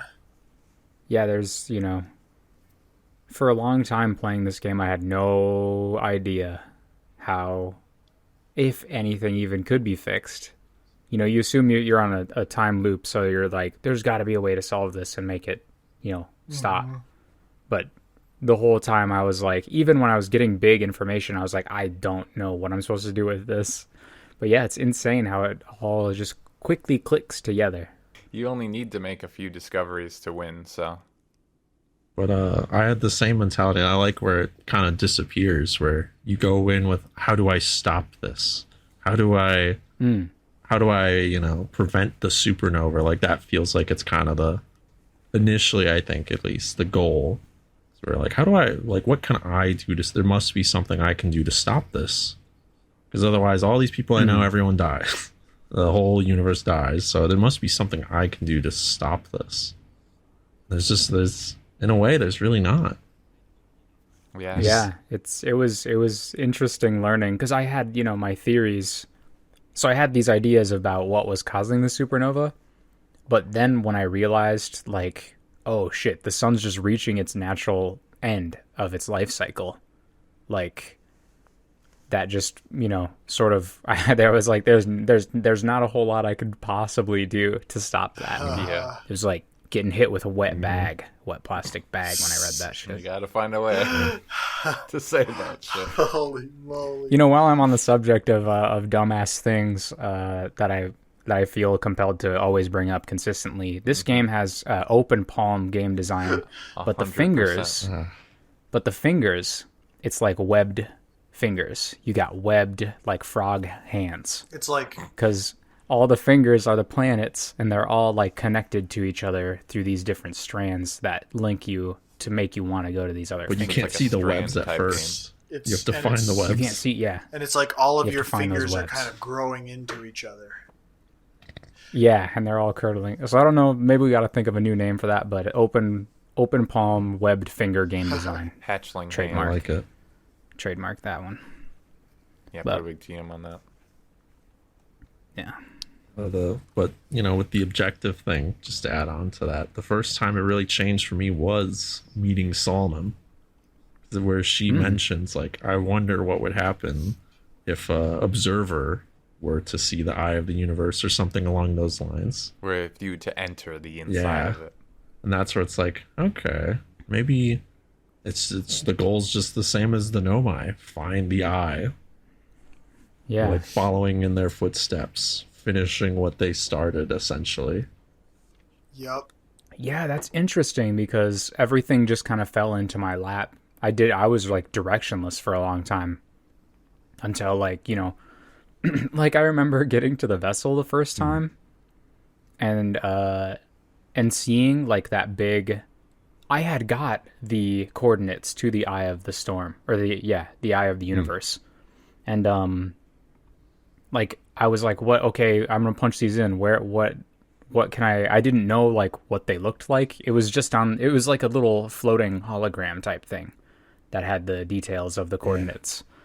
And I was like, I went to my rumor thing and I was like, where do I punch these coordinates in? Like, what's going on? And then even when I got to the vessel and saw that, like, that big grid that pops up when you move the orb over and it's just this grid of a bunch of dots, I'm like, what the fuck am I supposed to do with this? Like, I'm like, am I missing a huge crucial piece of the puzzle?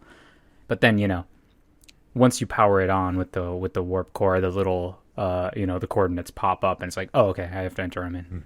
It was just like, it was just really funny that I just didn't know, what was happening, what was unfolding at the end, like what my guy was That planning. alien tech's a little bit What my complicated. Herthian. It can be Yeah, it's just confusing. balls rolling around. That was kind of annoying. Like, It was. some of those were, no explanation.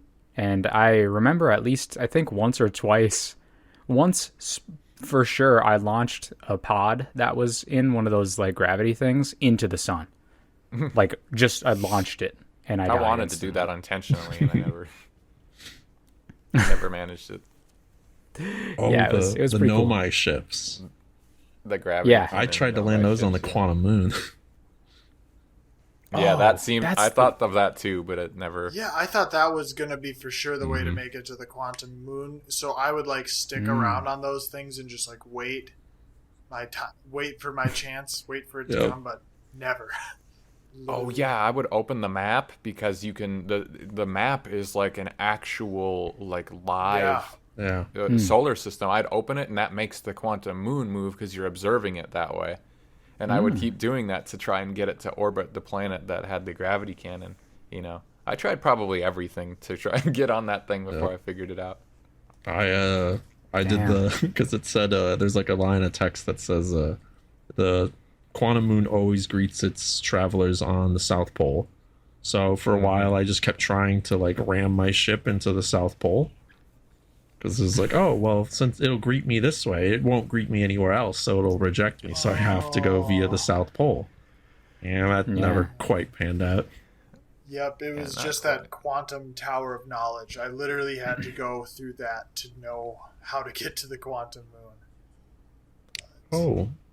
I did that on like one of my very first loops was that tower, really? and I probably could have landed on the quantum moon in one of my earliest loops if I just didn't deconfirm that whole picture thing to myself.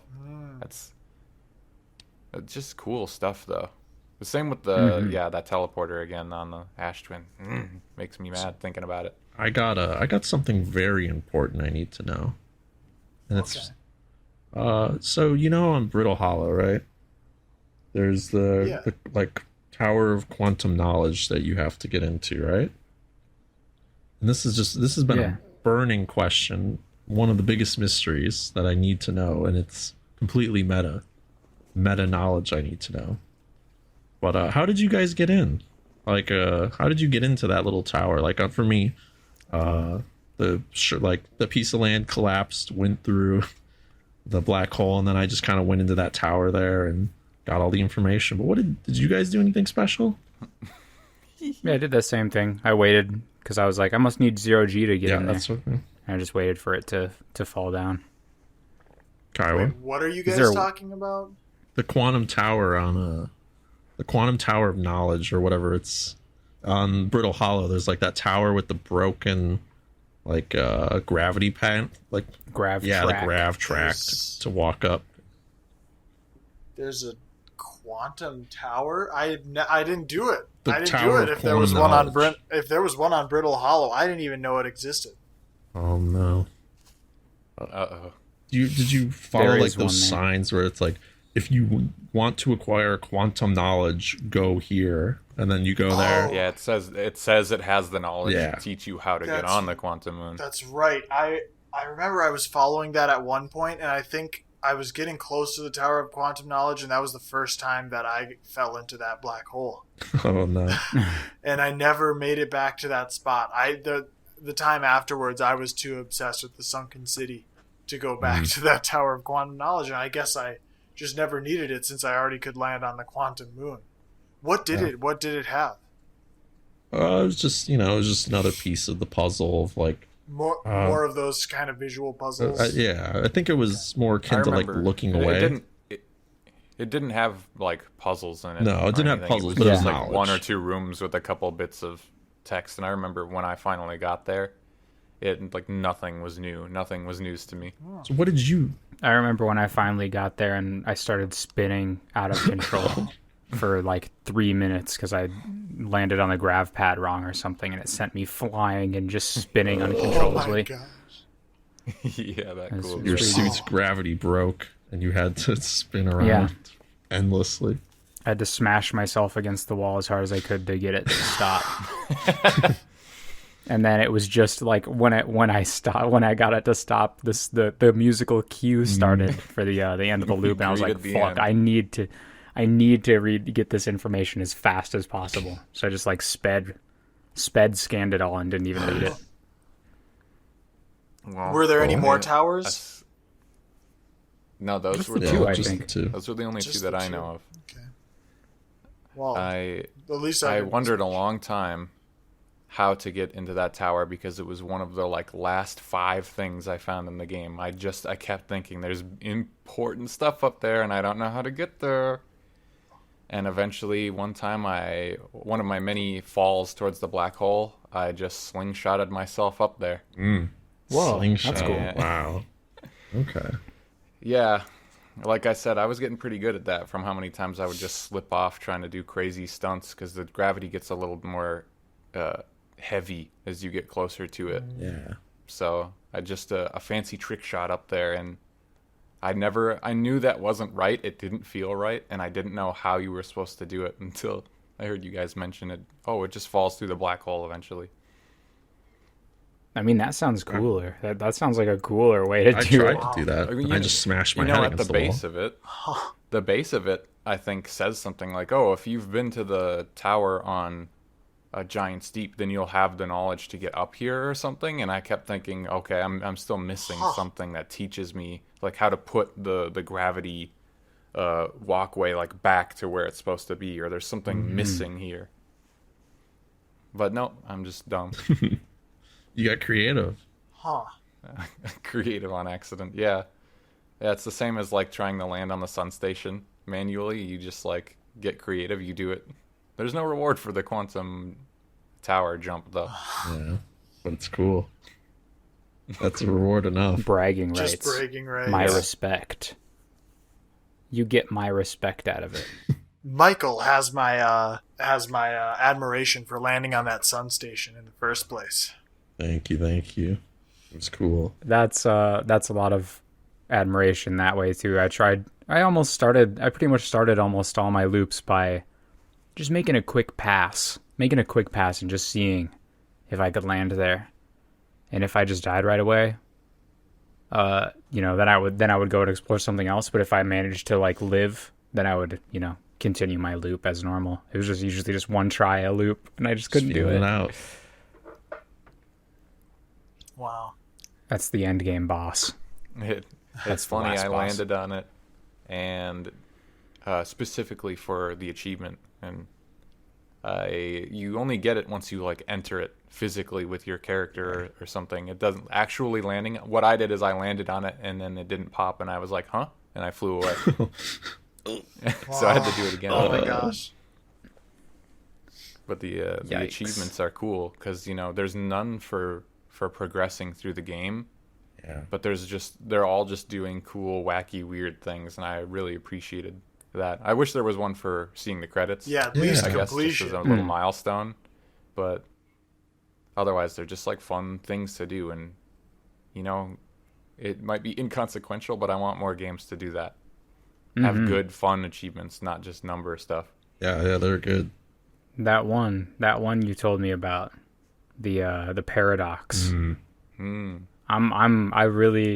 want to try to get that. That just seems so cool. Yeah, that's probably one of my favorite. Paradox. It's super interesting. Yeah, creating a time paradox somehow.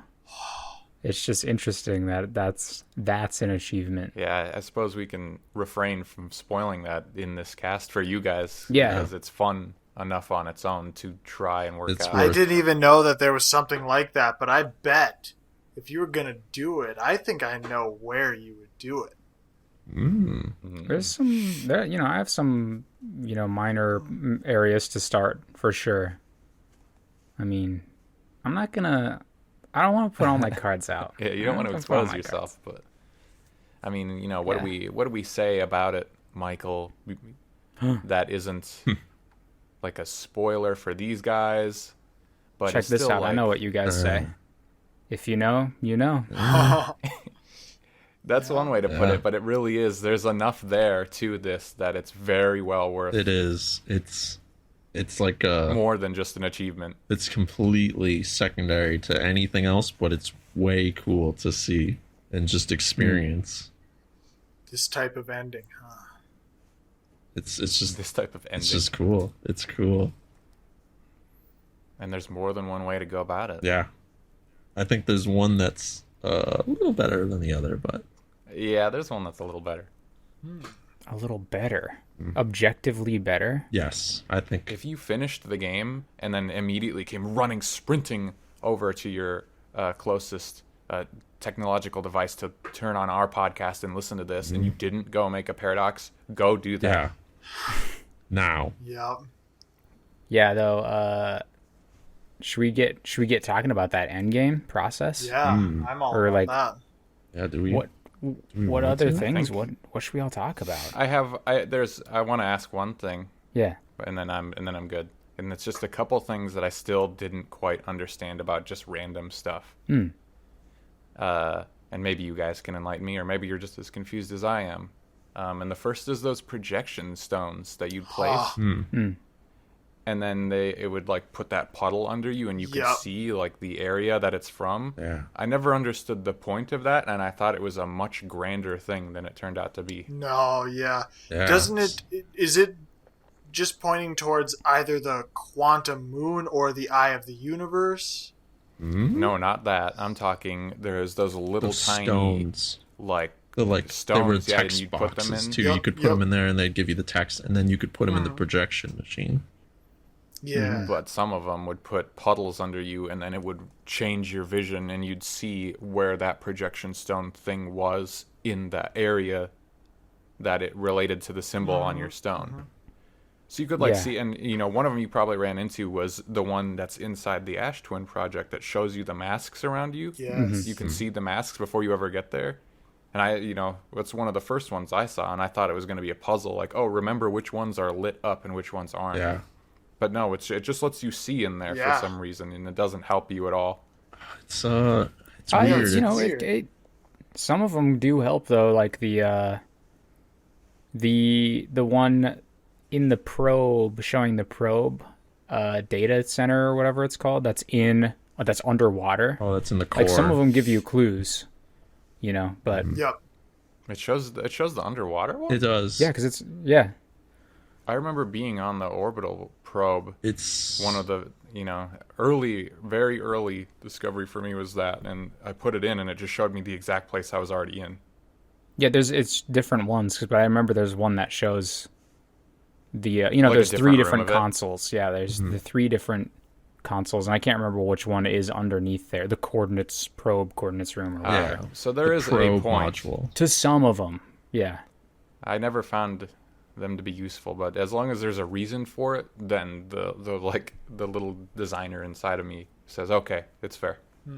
It gets a pass. Outer Wilds gets a pass. What I wonder is, so that was like a live projection, right? Like it shows you does it show you what's actively going on in that room, or I don't. Yeah, I think so. Okay, so it's like you're tapping into like a webcam and looking what's directly happening right now. Yep. 24-hour live stream. Know my of know the- my webcam.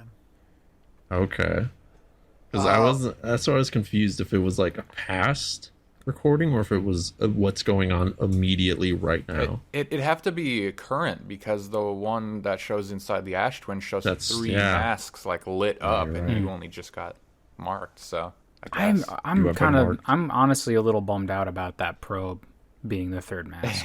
You just missed that little bit of info to tell you that's It's that's like- how it's- they can shoot it millions of times and get the information It's to find just the a eye. probe. Yeah. Whatever. And it's not a person, sorry. Even though there is a person to find, it's not them. Yeah. Yeah, that is a shame.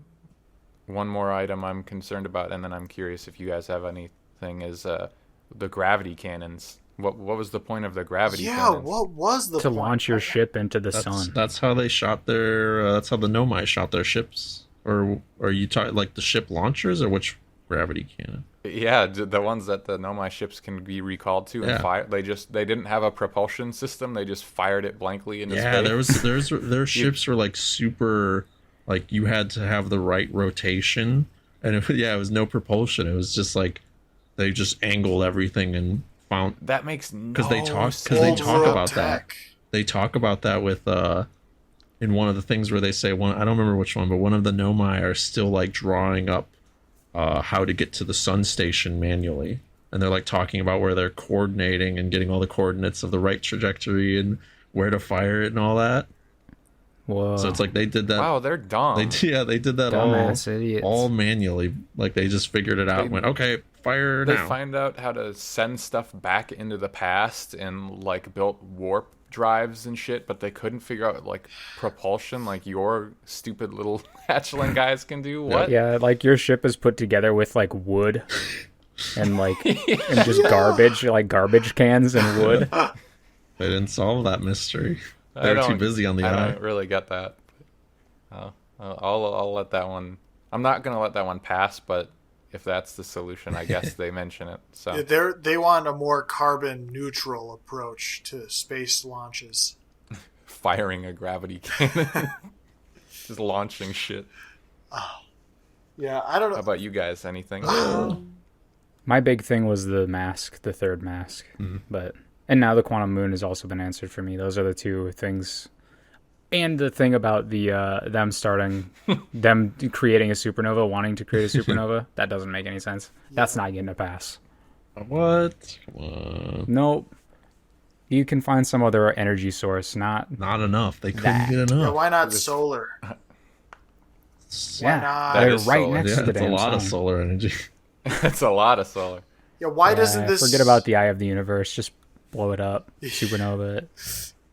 I thought it was cool the first time when I first got to the Ash Twin. The very next loop I beat it, but I thought that loop I didn't want to take that warp drive out because I thought, oh, if I take that out, then the mask won't have any power to send me back, so it will just end the game. Yeah.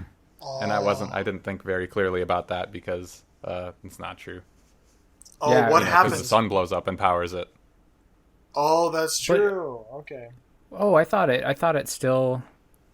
Oh, right. I Remember, guess. they set that up. Yeah, they wanted they the sun to say- power it. But they say you are dead at the end. If you pull that shit out, you don't just wake up. It goes, you are dead, Yeah. and then you have to like resume. Because you Oh, do yeah, you? you die. Because you're not in the loop Yeah. anymore. Yeah. Oh, because you. But I thought that You turned okay. off the Ash Twin project when you take out the warp core, Yeah. so you just die. And well, it lets you go back, but I mean, in theory, Yeah. there's But no more loop. The supernova I see- happens. No one reaches Yeah, the I see eye. what Cole's saying though, because they were trying to create the supernova to power that. To power. Yeah, Yeah. so you don't actually get sent back, is what you're saying. So the sun blowing up and powering it at the last second with the warp drive out still doesn't do anything, even if you. Maybe. Yeah. Wait, Maybe just because- disconnecting because of the it lack of at warp all Drive. severed the Okay, effect. so I thought it did make sense, but now I Wait, guess wait, it wait. doesn't make Wasn't sense the to me. wasn't the warp drive the thing that could send things into the past? Yeah, right? I It guess was so. they were I guess. powering that, and then that creates a black hole that sends all the information backwards. Because remember, they found out when you go through like a regular black hole, it's like slightly before the time of arrival, and they just figured out how to magnify that on like a, They just met. on Yeah, a grander okay. scale, and you need that much yeah. power So- to do that. So you do actually straight up die if You you die. take it out. Yeah. But you just can load your save, so it's Right. just a game. It's just a thing. game. Got thing, it. yeah. But I was also I see. I scared was of that, worried too. about that. Yeah. Very, very nerve wracking. So the first time I got to the Ash Twin, it's like it was inside the project. It was late into the run. It was like 15 minutes in, and I'm like, I'm not taking that core out. Like I instantly knew what to do as soon as I saw it, but I didn't have enough time, and I was scared of losing like my save or something. Yeah, I Yeah. was too. I didn't know it That would have been Well, even if you cool lost your as save, fuck. I mean, you still have the knowledge to go back Yeah, and but do I it all wanted again. those achievements. Yeah, there's the I wanted to archaeologist collect achievement everything. Oh, that requires you to get every ship log. Yeah, and I wasn't prepared to do that again. Still, it's interesting to know that is a difference. They really do consider a lot of things when Yeah. they were just designing even the little stuff. For sure. It's crazy. It's super cool. One of my few like it's it's kind of a little criticism. I just wish they had more little things like that. Like or like Yeah. more involved time loop stuff where you could go through the like Timberhearth village more and have more like reactive dialogue about. Yeah, that I would was. be I, cool. That I would've been remember nice. right away. I went to talk to like my boy, my best buddy, Yeah. who I guess you've been friends for so long, but he just has the same Hal. shit to say. Hal, right? Yeah, Hal. yeah. Hal Yep. invented And I was that. like- You and Hal invented the alien translating system Yeah. to Yeah. translate all the notes. And there was like nothing extra with him, and I was kind of bummed out about it because I does- thought it was like he's gonna be like my guy that I'm gonna go and get tips from or something like that. But Yeah. it was just like And this is all pre DLC. Maybe they'll address something. this is all. in the Yeah, DLC. DLC, huh? the DLC. I don't even know if it's been officially announced hasn't. yet. That's just been leaked, like on some Steam database or something like that. I think they retweeted it. They actually, did is too. what I Yeah, heard. they retweeted. I know I it. said what DLC, but that was just because we hadn't mentioned it yet in this podcast. They put a Yeah. they put a little eye emoji in their tweets when they retweet it.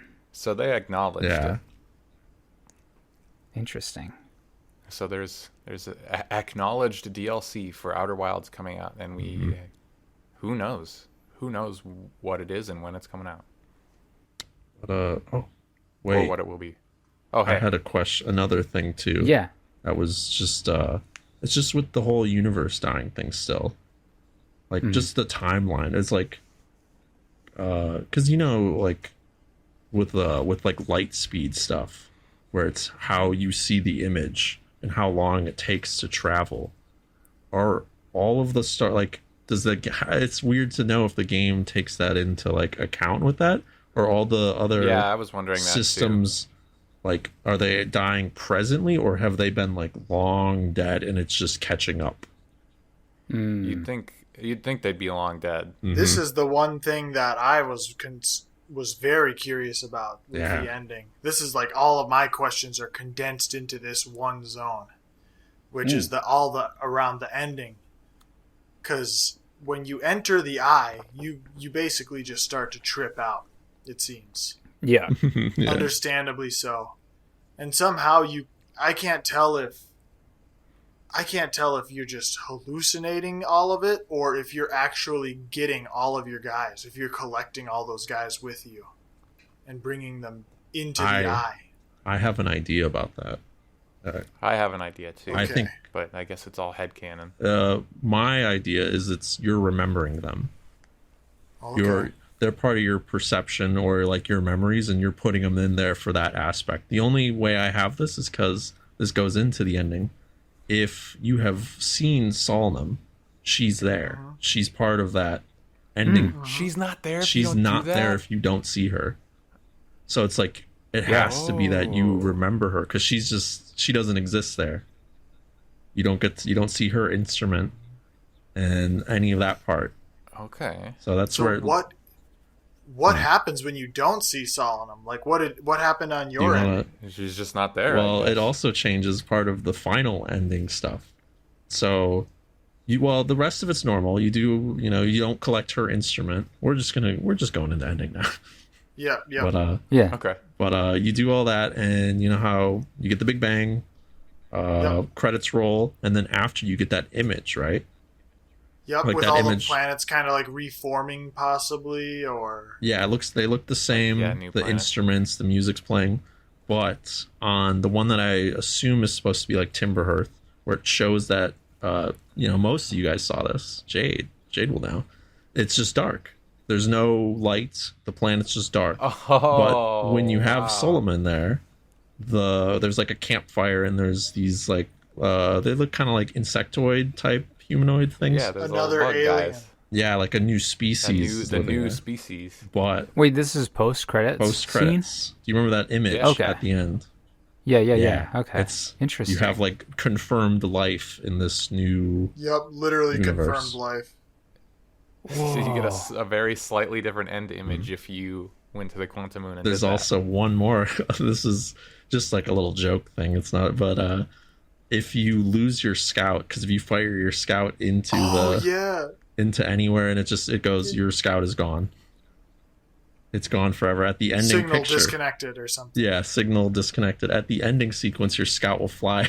The little picture, the little picture you get the image. The scout will fly across it, and you'll hear the little beep, beep, beep, beep, beep. Oh, I got that. Yeah, if you don't, I saw that. if you don't fire it off and it's still with you, then that doesn't happen. That's the only. Yeah. Huh? What? How do you lose your scout? If you fired Yeah, into you the shoot vortex. it into the eye. Yeah. And you it shot goes it into through. the. I Oh did. my god! Before I dropped down into the vortex, I shot my scout, and then it was gone. That's exactly what I did as well. And that honestly kind of opens up a lot, doesn't it? Mm-hmm. Because if that scout is hurling through the air after going through that thing, I mean, Fast. Hurtling through space-time. I mean, guess who else went through that sort of event horizon? Your character. Us. Yeah, my theory is that you control reality when you're in there. Oh, yeah, that's one. That's pretty much kind of where I'm starting to go with my thoughts on the matter too. Yeah, I didn't mean to interrupt you, but I just wanted to posit that. Yeah, no, that's totally good. What I was thinking too with the universe is that you're in control of it. You had to do all the stuff of like going and finding the eye, and chilling out with the eye, jumping through the eye, and then finding all your friends on it. And it's like a kind of like this big cosmic like entity that's very hard to track down and seems to be extremely powerful, and it's like actively emanating a signal that others were looking for. And so it seems like once you actually get into it, it does seem like you have full control over it at least. So I think that you really do go around and collect everyone that you like spotted and like beam them up to the eye. All the adventures that you kind of encountered on the trip. Beam me up, hatchling. But then what I was thinking too is that here's my big thoughts is that the eye is actively causing all of the stars to supernova. I think that the eye is sort of the thing that is tasked with going around and kind of ending the universe. Because remember that scene, you know, where all of the stars are like in the Timberhearth area, and you can just like start looking around at them, and every single time you observe one, it starts to supernova. Yeah. And that's just the strongest thing for me that made me think that. They just kind of blow up anyway. Oh, they do? But, well, for me, I mean, I guess, yeah, eventually they will blow up over time, so it is kind of inevitable. But it does seem like the eye, at least for me, when I was looking through it all, the second I looked at it, it would just explode right away. So it seems like the eye is actively destroying these stars or speeding up at least the decay of the universe, potentially. Yeah, maybe that's part of the light speed thing where it goes, it just, you know, quantum goes to all these stars and then it speeds one up. You don't see the difference from where you are because the light speed, how long it takes to travel, and then it goes to another one and keeps doing it. I mean, that's true. Yeah, I mean, it could be observing them all at the same time from the same place. Sort of like how the quantum moon is at every single moon, or is at every single planet at the same time. The eye could just be chilling at that zone, looking at all of the universes. Yeah, I was thinking more along the lines of considering the nature of these quantum things. They exist in all places at the same time. That they also exist in all times and at all realities. Like this is on a completely different wavelength, different dimension. And when you're inside of it, you too have those properties. You are in control of all of these things.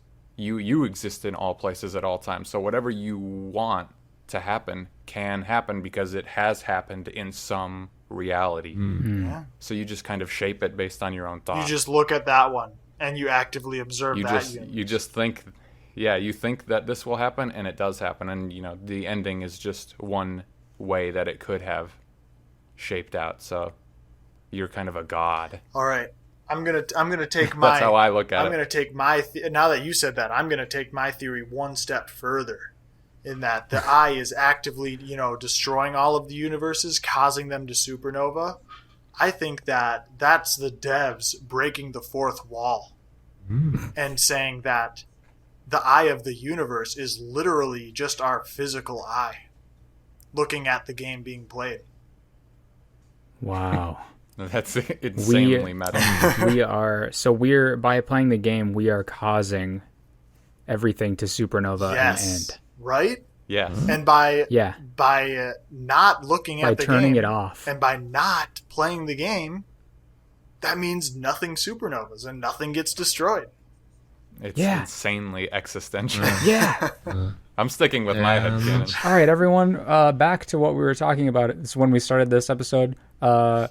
Never mind about the spoilers. Just don't play the game. Actually, I take back what I said. If you're interested in the game, don't play it because you'll be doing everyone a big favor. You'll get the best ending by not playing the game at all. Yeah, the true ending. You shut off your computer and you go do something else. Just look at the stars. Just go outside and look at the stars. Don't look at them. What if you see one supernova? It's long gone. And then you hear that theme in your head. So long. That's a great piece of music. Yeah, when all of the people were there jamming out, that felt good. Jamming around the campfire. Damn, I guess I don't even know who this character is, this Nomai, but that's cool that they're included in the ending somehow. Yeah. Did you see any notes about Solemn? I guess I didn't even. I saw some Solemn notes, yeah. I saw Solemn leave notes. I was looking But- all over, hoping that there would be any other Nomai that I could find, but of course, just Solomon Nope. on the quantum. Yeah, I mean moon. that ghost matter just perforated everything. Mm-hmm. Well, I guess in that way, how did your own species? Well, You were amphibious. You were You there. were in the water. Yeah, you were amphibious. Yeah. Oh, Remember, water. there's the Yeah. on Water. Timberhearth. There's that little like picture drawn of them meeting your. I remember that, but I guess Yeah. I didn't. I never remembered discovering for myself in the game anything about ghost matter not affecting. I think it's Water. right in the village. But I guess that would be the. Yeah, because they're like, it's like the tutorial of ghost matter. It's they like, oh, it doesn't affect water and it just stays in the same place. Mhm. and they also said it Mm-hmm. evaporates Oh. over time. Yeah. I guess that was so long ago. I straight up didn't even realize. Hmm. Oh, maybe that's how you're supposed to get that jellyfish too. Is that when the island goes underwater a little bit? Mm. Maybe that's what opened some of the path, and I just came at it at the right time. Oh. Yeah, maybe. I don't know. Dang, Still this game things we really don't opens know. up. Yeah, this game really opens up. Wow, yeah, and I Yeah. can't even, on the subject of DLC, I can't even imagine what it's going to be like. I mean, it seems like this. On the subject of DLC from like 10 minutes ago. Yeah, I don't even know what they could do with it. Like, what direction could they possibly take it that they haven't taken it already?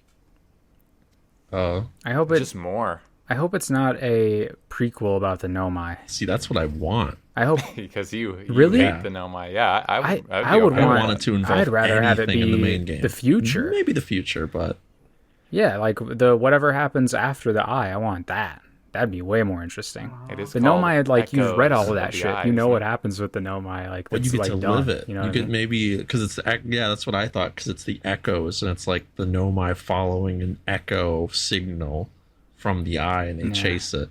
Oh, I was thinking of like what has happened after the eye has made its impact I on the took universe. it Yeah, a that's what different I was way. thinking. Okay.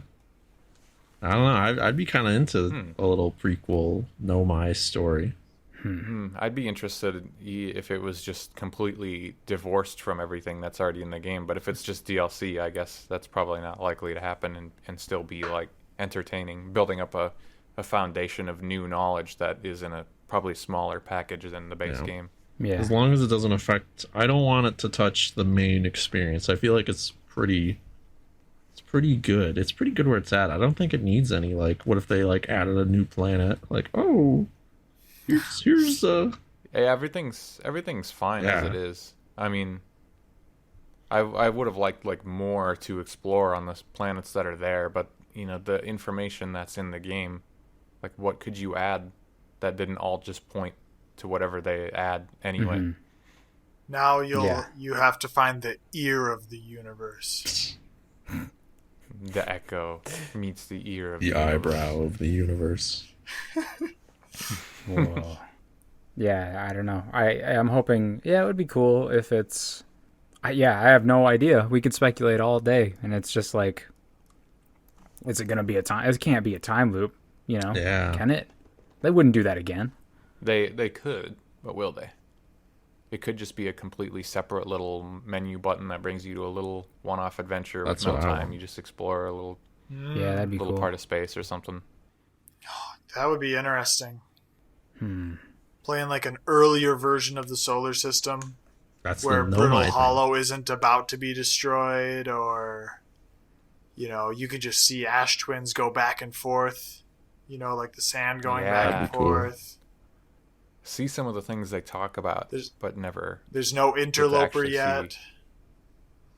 Or better yet, you Yeah. go to the period of time as the Nomai when the interloper arrives. Oh, And you're like, I'm dead. You just know, like, maybe we should You- go back. You just died. The Dark Maybe. Bramble planet before it was shattered. Ooh, that'd be Yeah, that'd be cool. now were those eggs in the middle of the Dark Bramble? I believe so. Yeah. Yeah, Yeah, I think that those were just anglerfish war eggs. coming. Okay. Ugh. Row. Oh, cool. I hope that's what the DLC is. Anglerfish just Just- pouring outside of the fucking Dark Bramble into Just Dark space. Bramble. flying That's the around. Maybe they future could you add some created. combat. Yeah. They could add a little combat in. Put some guns on your spaceship, and you have to gun down these anglerfish. Isn't it Here's interesting what that I there's, want. like, This is a minor thing. I didn't know if I was gonna bring it up, but I kind of like wish there were like little upgrades or something to get. Oh, You yeah, know what I I kept mean? thinking there would be because of some Yeah. of the stuff I couldn't figure out. I'm like, oh, I must need some really like late game like upgrade sort of thing Yeah. that just has eluded me. My mind was kind of going there too. Like it was almost like you'd have to go and do some puzzles to get something, to bypass a certain area. You know. you know what I was kind of sad about? That they didn't have trophies. Like, I was expecting that you could, like, find little trinkets someplace, like little objects, and add them and decorate your ship. It looks like you've got all this, like, that'd be counter cool. space and stuff, and, like, racks Yeah. for, like, treasures, to the point where I literally was trying to set stuff down on it. But, That's a really You specific. can get a little desire. trinket. I Just think that's bring, cool, just bring yeah. the warp core in and set it down. can you set it down Yeah. on that? I don't I think tried you it. down. but there's your little Oh, loot. Yeah, no. Yeah. Yeah, I thought that you for sure would be able to, like, decorate your ship, because your ship is adorable to start off with. It's a cute little It's ship. got little graphics and stuff, little posters everywhere, like OSHA postings for for your for your space crew people. Yeah. That one, there's like a poster, isn't it, in your ship that's like steps to get oxygen from trees, and it's just like go towards it. Go Yeah. to trees. Yummy oxygen. Oh man. That's how trees work. You just plant them down anywhere, and they just start making oxygen. They'll grow anywhere, and they can sustain an entire like adult with oxygen just constantly. That's an interesting thing where Feldspar, he's apparently been lost for a long time, right? Or like it's been a while. Yeah. And his kit, he's still got food, presumably. He's just hanging out there. He's got his trees. Doesn't matter. Yeah. His little starters. Yeah. When does that run and then out? they're all very content to just chill at their bases that they built. It's a good none of life. them are exploring once you start exploring. They're all just like sitting there the whole time, and they don't care. Even when you tell them really cool stuff that you found in a different loop, they're like, dang, that's cool. I'll explore that in 22 minutes. You know what? Nothing bad will happen. You know there. what I wish? I'll definitely have the time to do it. Or the ending sequence, like with Solanum, how she won't appear unless you go to her, unless you observe her, right? She's like a quantum object. Yeah. But Yeah. I wish the other guys, the other explorers, they wouldn't show up unless you had experience with them, because it's like Yeah. You wish that I was wish it? It's like the same like as thing. if they wouldn't be there if you didn't interact with them. Yeah, I just think like that'd Solomon. be cool, but it's because I did a loop. I did a one loop where I didn't talk to any of them. So it's like in theory Wow. you could never talk to any of those guys. Go on your ship, go there, and then they'll all show up and be like, "Hey, let's all play our instruments together." Yeah, because realistically, you Yeah. only really need to talk to Feldspar, right? no, like, You don't need to talk to Feldspar. You don't need to I talk know, to but anybody. you have to go and find, like, you have to go there to learn about the jelly. Like, you at least pass by him. But You have to go. If you consider that mandatory knowledge, very little of the game is like Yeah. mandatory knowledge, even if you discount guessing. we're talking about what if you just go, like you just do the events, you don't go yeah, like Yeah, Jade's talking like you, as a normal okay. player, you would never figure out the jellyfish. yeah. unless you Like, went how is there. it possible to beat the game unless you know, like, what to do and not talk to those guys? And I feel like you at least would cross paths with him, and everyone else you could just like bypass completely. No one else, like. yeah. I guess you don't even You have could- to talk to him, but Yeah, you don't have to talk to him. You could, if you consider that mandatory, there's a big glowing light of what is his ship that could draw your attention in that room, and it's like a different kind of light than the other ones, and that's where you have to go to get to the jellyfish, not yeah, to it's him. just it's just interesting. I don't know. You still have to like follow his signal basically to get there. Yeah, to get the So technically get the knowledge, but I mean, maybe you could just guess your way through it, right? you could definitely see the jellyfish down there. I mean, That's how otherwise, Feldspar did it. If you consider that mandatory, there's a lot of other things in the game that you could just kind of you could consider mandatory if you had to follow the breadcrumbs from the very start to ever figure it out. And there's other ways below. Well, no, you need the jellyfish for that. Never mind. I was thinking the current. I was just thinking, like, Gabbro, he's cool, he's the best boy, but all he does is you don't ever need to interact with him for any sort of puzzle piece or anything. I guess I don't know. That would be cool. I mean, following that, then it's like, oh well, you can't get to Solanum unless you absolutely learned about how to do all the quantum mechanics and you did it properly. Yeah. Like you couldn't just guess it at all. And I think it's very possible to look at the jellyfish and say, I'm going under it. Yeah. Yeah, I suppose so. Who in their right mind? Since that's like the only thing. They're going through the current, you see that. I mean. Yeah. Interesting. I'll agree at least that he's probably the closest to a mandatory Outer Wilds member. Yeah, everyone else forget about them. Don't observe them in the eye. They're not needed. Yeah, Ryback's cool, but dang, he didn't tell me anything. Yeah, he's just scared. He's just scared. I don't even remember what planet Ryback's on. He must be Brittle Hollow. Yep. Okay. Yeah. Yeah, I just remembered that I saw Michael flying his ship underneath the crust of Brittle Hollow a lot, and I never, ever, ever, ever once thought to do that because I was so scared of the black I'd learned to stop being afraid, so I started doing that. That was the more that planet got shelled by the moon, too, the easier it would get to sneak your ship down there. Yeah, and I had an idea at the time before I learned that the quantum tower would go into the black hole, and then you could, traverse it that way. I just, I wanted to knock the plate. Well, I guess it was part of it. I wanted to get through it and try to squeeze my ship in and then fly up. But then I started ramming my ship against it to try and knock it down to see if I could do that. So I was like using it as a, like a battering ram. Yeah. It was probably just a coincidence, but one of the times I rammed it and then it started going down, it was probably just a coincidence with like a lantern ball hitting it, but I like to think I knocked it down. Lantern? Oh. Yeah. You did. Thank you. I did. Good job. Oh, but with ending talk stuff, do you guys, besides the, anything involving Paradox, do you guys want to know any of the other endings? There's like a few little one-off type endings. Yeah, like where you go fishing and you never come back. It's kind of like that, yeah.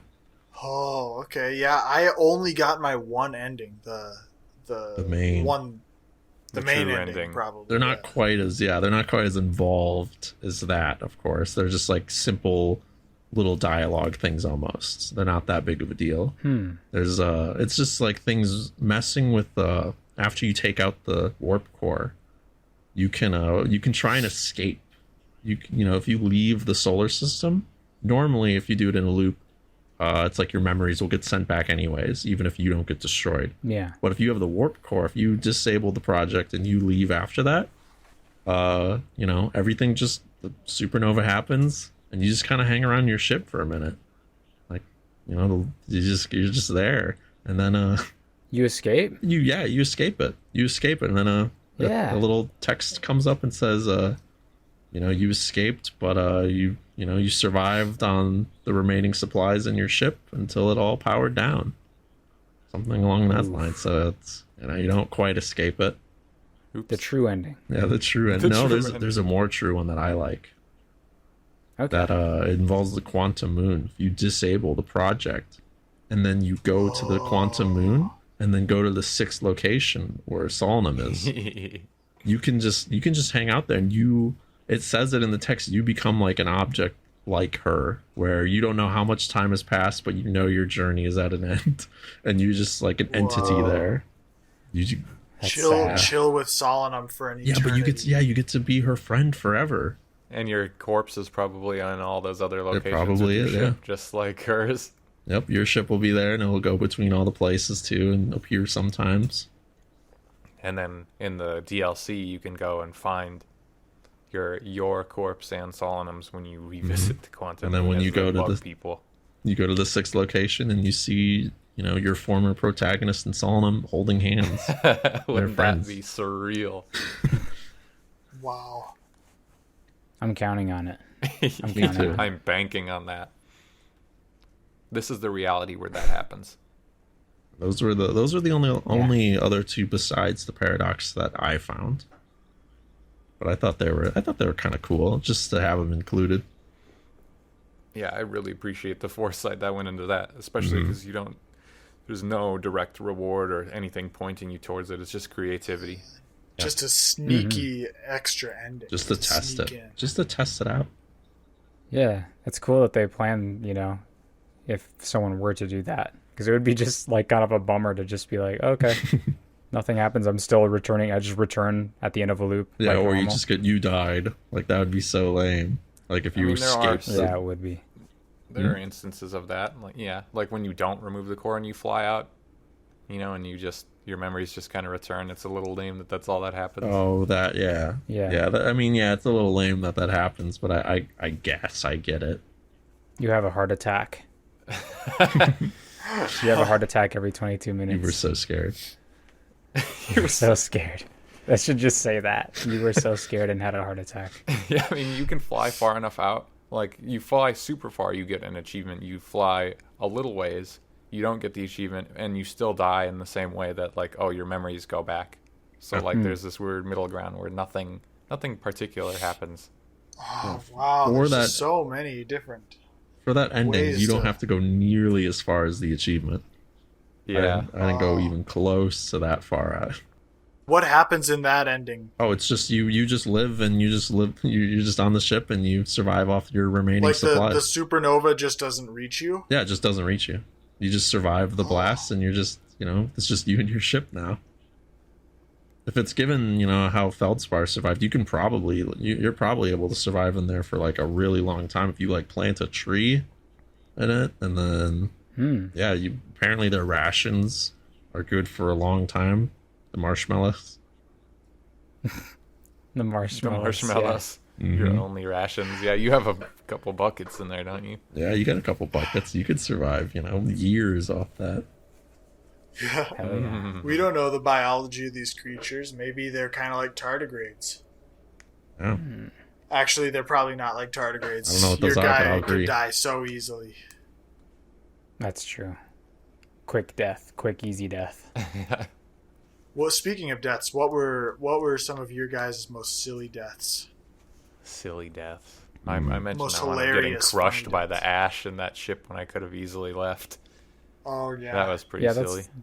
It's, I think, probably the same for trying to just get through that door frame and getting squished to death. Oh, perfectly straight up. Yeah. Can't bend knees at all. For one of my funniest and most standout deaths, I came down on a planet pretty hard. I can't remember what planet it was. It might have even been like the Addle Rock. Got stuck in a tree. My ship hit a tree, and I think the branchlet got hooked through my landing gear, so it like cushioned my impact, but then like broke the physics of the game. So my ship was like turning into rubber essentially. Oh, Getting yeah. like slung and flung around this tree so fast. And I was just like, well, maybe I can just get out of my ship. The second I unbuckled my seatbelt, my character just went bouncing around the walls of my ship until I died immediately. Blunt force trauma. That's good. Just the wildest, most wacky deaths.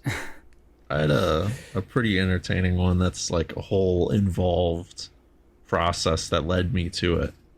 But so after I went to the sun station, I got all that information, and the next loop, like the probe, how it shoots a different direction every time, right?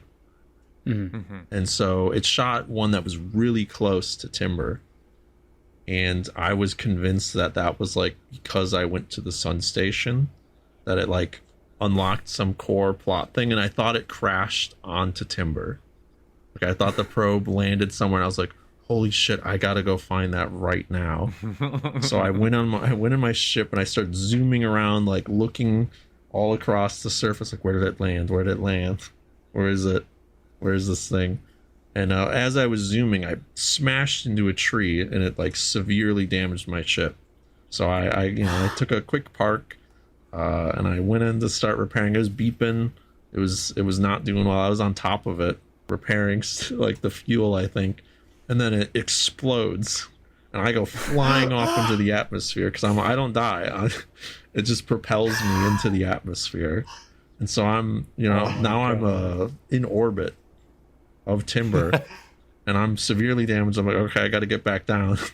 So I go around a couple times and slowly start to make my descent. I'm like, okay, let's get the jetpack, try and survive this. Immediately smash my legs into the ground, die.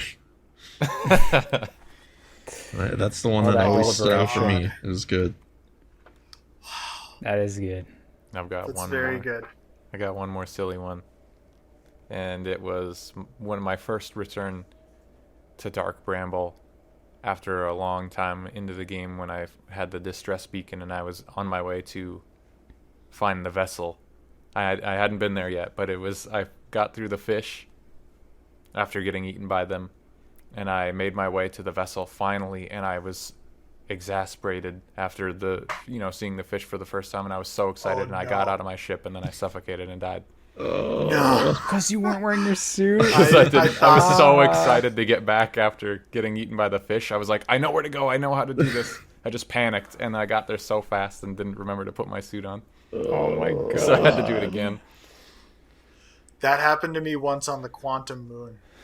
Oh, no. And another thing that happened to me on the Quantum Moon is I didn't quite know where to go, and I jumped, and the gravity's pretty low there, and I launched myself out of orbit of the Quantum Moon. Oh, no. Hell yeah. And my ship was stuck on the moon. I'm outside of the moon. So, yeah, what are you going to do about that? Just keep spinning and hope the planet just comes and appears right in front. The moon appears right in front of you. I watched Michael do that. Yeah, I had a similar experience. This was post-game testing stuff, but I was, same thing where I was trying to do something else. I was trying to glitch it, and then I fell through, or no, I fell into the fog just enough to be sent out of it. My ship was on there, and then I was just kind of orbiting brittle until hoping it'd come back. Good times. Oh, man. I didn't quite die from this one, but the 3 guardian anglerfish. I zoomed my ship over that direction, and they all just, swarm. They come at me, and they open their mouths, and they bite at me, and I go flying out of the thing, trying to escape them. I go flying back out of that little portal. And then my ship's just spinning around, and I'm like, God dang! Thankfully, I made it out of there in one piece, and I'm like, why can't I get control of my ship? And I realize it's just the front half of my ship spinning through outer space with me. They bit the bottom half or something. They bit the bottom half of my ship off, and it was just the top of my ship, and I was still sitting in it, just spinning through space. That's great. Not realizing I'm pressing all the buttons, not knowing why my ship won't respond. This damn Outrider Adventures junk. Oh, so yeah, that was good. That was a funny one. Didn't result in a death, though, so that's good. Great work. I had this one. Yeah, I didn't die, but on my first run, getting the core, getting the warp core, and then you go to Dark Bramble, and I was trying. I don't know what was in my. I was trying to go there fast because I was just kind of worried in general about the time and how long it takes to get by the anglerfish. So I was zooming to Dark Bramble, and then when I was approaching, I tried to slow down, and my ship slammed into one of the ice shelves on the outside. It didn't blow up. I didn't die, but everything was broken on my ship, and it was caught on the side. I had to balance between trying to stay in the gravity without floating away too much and trying to fix everything because it just was the most busted it could be without actually breaking somehow. It was especially terrifying with having the warp core, and I didn't know it was going to happen. But Jade, didn't you have one with the repairing your ship? Yeah. I can't. It was I had autopilot on, I think I got smashed by the Ember Twin or Ash Twin or something, and then my ship was like just super damaged. So I landed it, and I got out and I started fixing it. But I guess I fixed like the autopilot system, and it turned back on and just flew away. Like as I was outside fixing it, it just took off and resumed autopilot because I guess autopilot was just still on, even though I got out. Wow. What places to be with or without you? Yeah, it was really funny watching it just disappear. Just like, okay. Fly away. That's hilarious that they put that into account. And I doubt you could disable your autopilot when your autopilot systems are destroyed. Yeah, I think that's so what they're it was. basically baiting you into leaving your ship, fixing that, and then immediately losing your ship. Yeah, it was good. I think I think I didn't die to, but it was one of the most funny, jarring experiences was on Brittle Hollow. There's that little quantum object park where, you know, there's like trees and little plants and stuff around, and there's a rock that, you know, are all quantum objects. Yeah. And I like landed my ship and like bounced because I'm a big fan of those hard landings. Yeah. I landed my ship and it bounced up, and then all of a sudden a quantum object spawned like right where I landed my ship. So the tree branches were like jutting into my cockpit, and everything was like shaking around because it was like just insane. And it was the same thing, Kiowa, where like I got out of my cockpit and I was just getting like thrown around. I didn't die, but I was just like, and I was trying to make it disappear, but the tree branches were all over the place, and I could like it was in my field of vision. Like it was so fucked up. But eventually I got it to disappear, and my ship landed, and it was like had to repair some scrapes and bruises. It was pretty funny.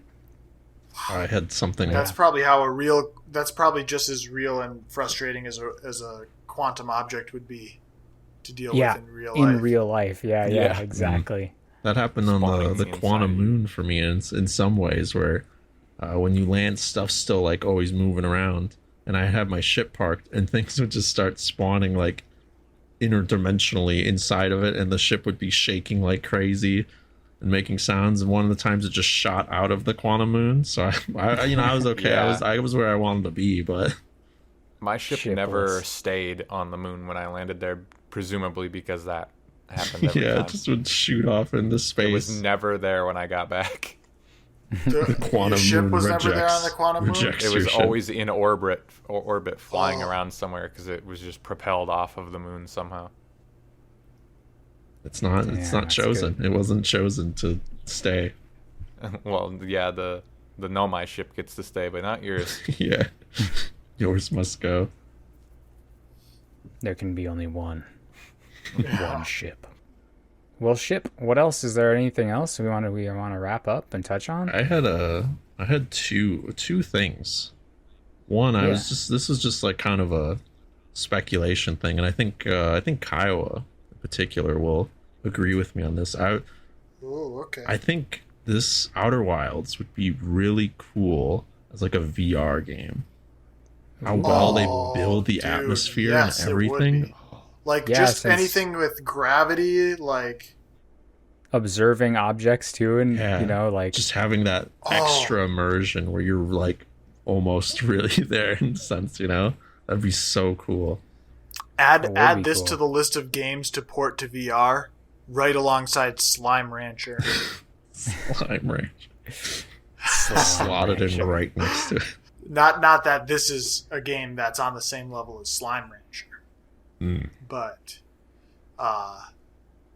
just it would be another great one to be in VR. Yeah, that and Subnautica. Subnautica. So cool. Getting shivers just thinking about it. If Subnautica had like good VR support, that would be excellent. Yeah, I couldn't complete the game in VR Subnautica. It was just too many control issues for Oculus. Yeah, that sucks. Yeah. Maybe that's what Echoes is. Echoes of the Eye. It's VR. Visual VR. Ooh. I'd try that. I'd play it. That'd be kind of cool. Yeah. I would 100% play it, yeah. It would shut some people out, though. Shut a lot of fans out, probably. Yeah, potentially. The one unfortunate thing about VR is when you make a game for VR, you're making it for probably 13% of the gaming population. If that really is it even that high? I mean, probably not even that high. So, but yeah. What would you so I think this game always has that don't spoil it, don't learn anything about it, but it also has like that attached to it where I constantly would see people, oh, I wish I could experience this game for the first time again. Would you guys say you kind of in a sense feel that, or do you think it's like a Yes. one in a game lifetime experience type thing as of right now? You'd love to really. just start I again. feel like I certainly couldn't play that after all the stuff that I have right now. My memory would literally need to be erased for me to play Yeah. this game again. That's and the get intention. anywhere close to the same amount of enjoyment. Yeah, Because that's the there's sad just so part. much. Yeah, once you discover certain things, there's no undiscovering them. Yeah. Mm-hmm.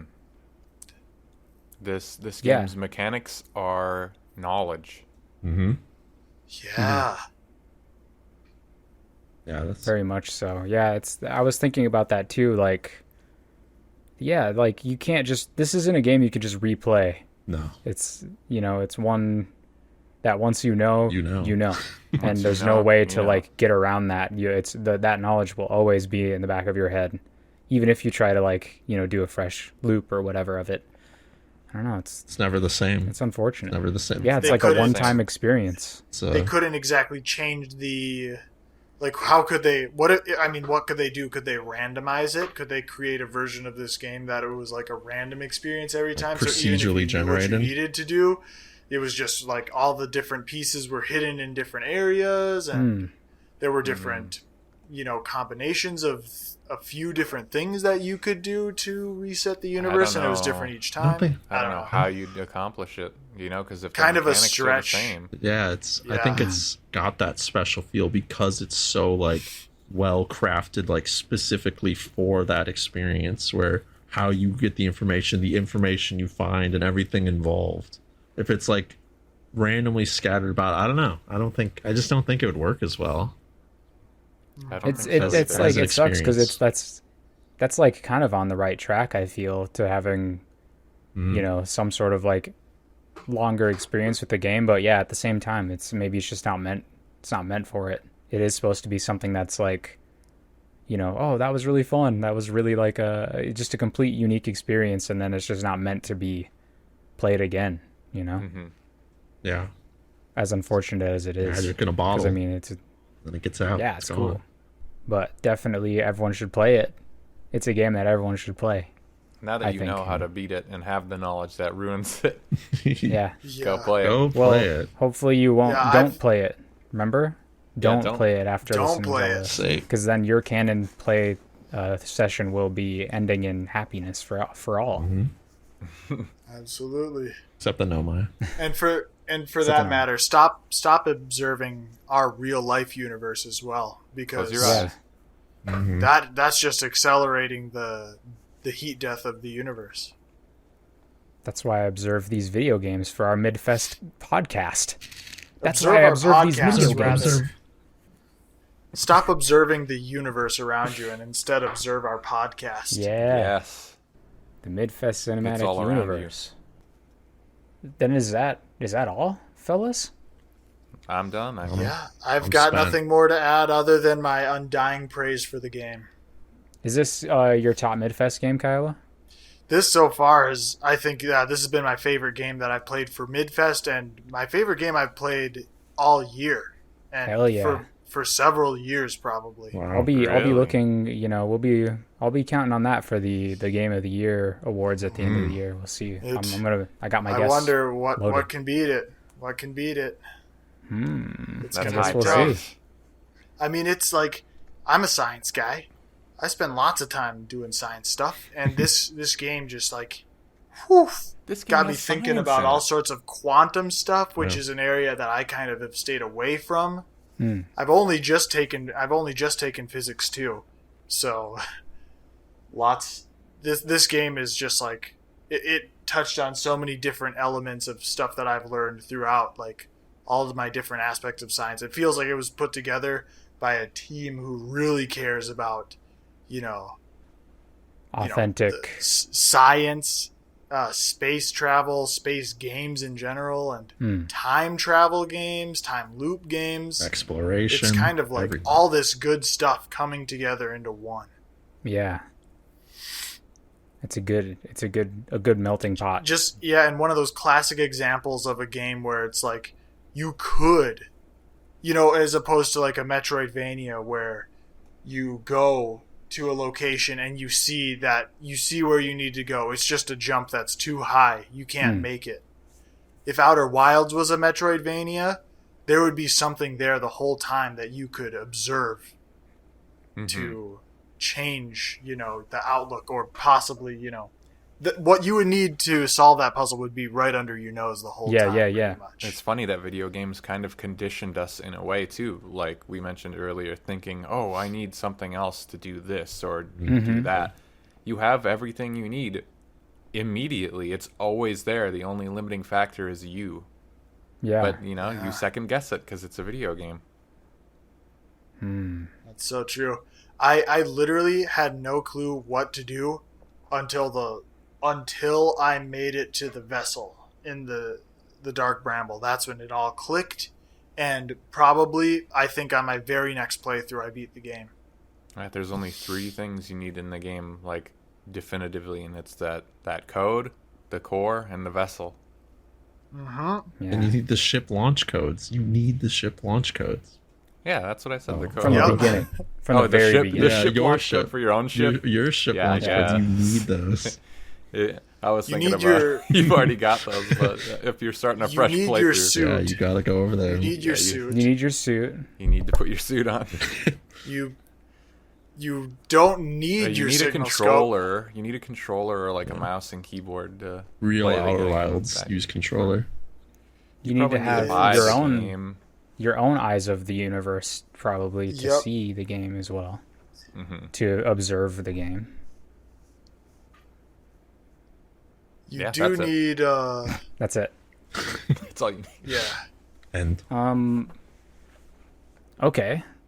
Well, damn. Yeah, I think this was good. A good and great episode. This is a good pick. Thank you, Cole. thank you, Yeah, Cole. this is probably the one time Cole. so It was far a that I'll thank very you good for game. a I pick. highly Are we enjoyed it. doing other picks? Do other people make picks? Can they be good games? Who's Just picking? just make sure that if you pick a game, it's good next time too. Because if it's bad, you're 1 for 3, 1 for 3 right now. I think in my eyes. It may be to you. Well, probably. I have fans raving about my picks. That's true. Anyway, yeah, who's picking this next game? What's this next game going to be that we're talking about? Who is picking the next game? Could be anyone. I don't know. End the episode. Oh wait, I think it's Kiowa. Oh. Okay. Well, in that case, I've got a. Kiowa, dude, it's you. In that case, I've got the perfect game. I've got the perfect game. It's since we just got done playing this game. It's all about time loops. I was thinking we can transition into another game that's just filled with time loops. It's basically the sequel to Outer Wilds. Outer Worlds. Essentially, Okay. if you think about it. This game is called Into the Breach. Into the Breach. Hit pixel game by the makers of FTL. Okay. Essentially, you're a time-traveling mech pilot traveling into the past to save the future. Much like this game. I like time loops. I like mechs. What can go wrong? Yeah. And you love yeah, no, that's the only 2 things I think you love. Time loops and mechs. And that's it. Right? And space. Hell yeah. You love And space. Time, yeah. Ooh. Perfect. I hope like the next game that we have has like robots in it too. Like after this one. Yeah, but yeah. I don't know. But we'll see. Like, because like this Outer Wilds, dude, can we play what's that? Like the 7 Degrees of Kevin Bacon, but with our games. Can we connect all our games? Like, Outer Wild goes to. Oh, okay. I thought you were playing a word game there. well, let's think like Wild- in a line. We got Valkyria Chronicles 4. What's a Wild gameplay Star. mechanic? Yeah. Sure, What's a gameplay mechanic from Valkyria Chronicles that's in Outer Wilds? Guns. No anime War. girls. There's no war. Fuck. There's nothing connecting them. Baron Klaus, the tank man. There's ice. Oh, there's ice and snow. So then, true. because we all liked the ice and snow part of Valkyria Chronicles 4, we went to Outer Wilds, which is space and time loops. And now, because we liked the time loops so much, we're going to Into the Breach. And Yeah, of and now course. Into the Breach has the time loop stuff, and it has mechs. So hopefully, like the next game will have mechs in it too. Hopefully. Otherwise, we're gonna have to really rethink our strategy. Yeah, definitely. Or otherwise, we're going to be playing another game with Breach in the title. Yeah, ick. Like, Ugh. we'll be playing Rainbow Six Siege because you have to like breach doors. Yeah. There's a time loop. Okay. Conceptual. Yeah. All right. I'm into that. All right. Well, I suppose, fellas, that'll about wrap up the episode, huh? That was a great. What a great episode. Yeah, everyone look forward to Into the Breach. Hopefully you liked the episode. Hopefully you won't play Outer Wilds if you've got this far, so as to save that little pocket universe. Thanks everyone very much for listening, sticking to it. We love you so much. Have a happy midnight. Happy Happy midnight.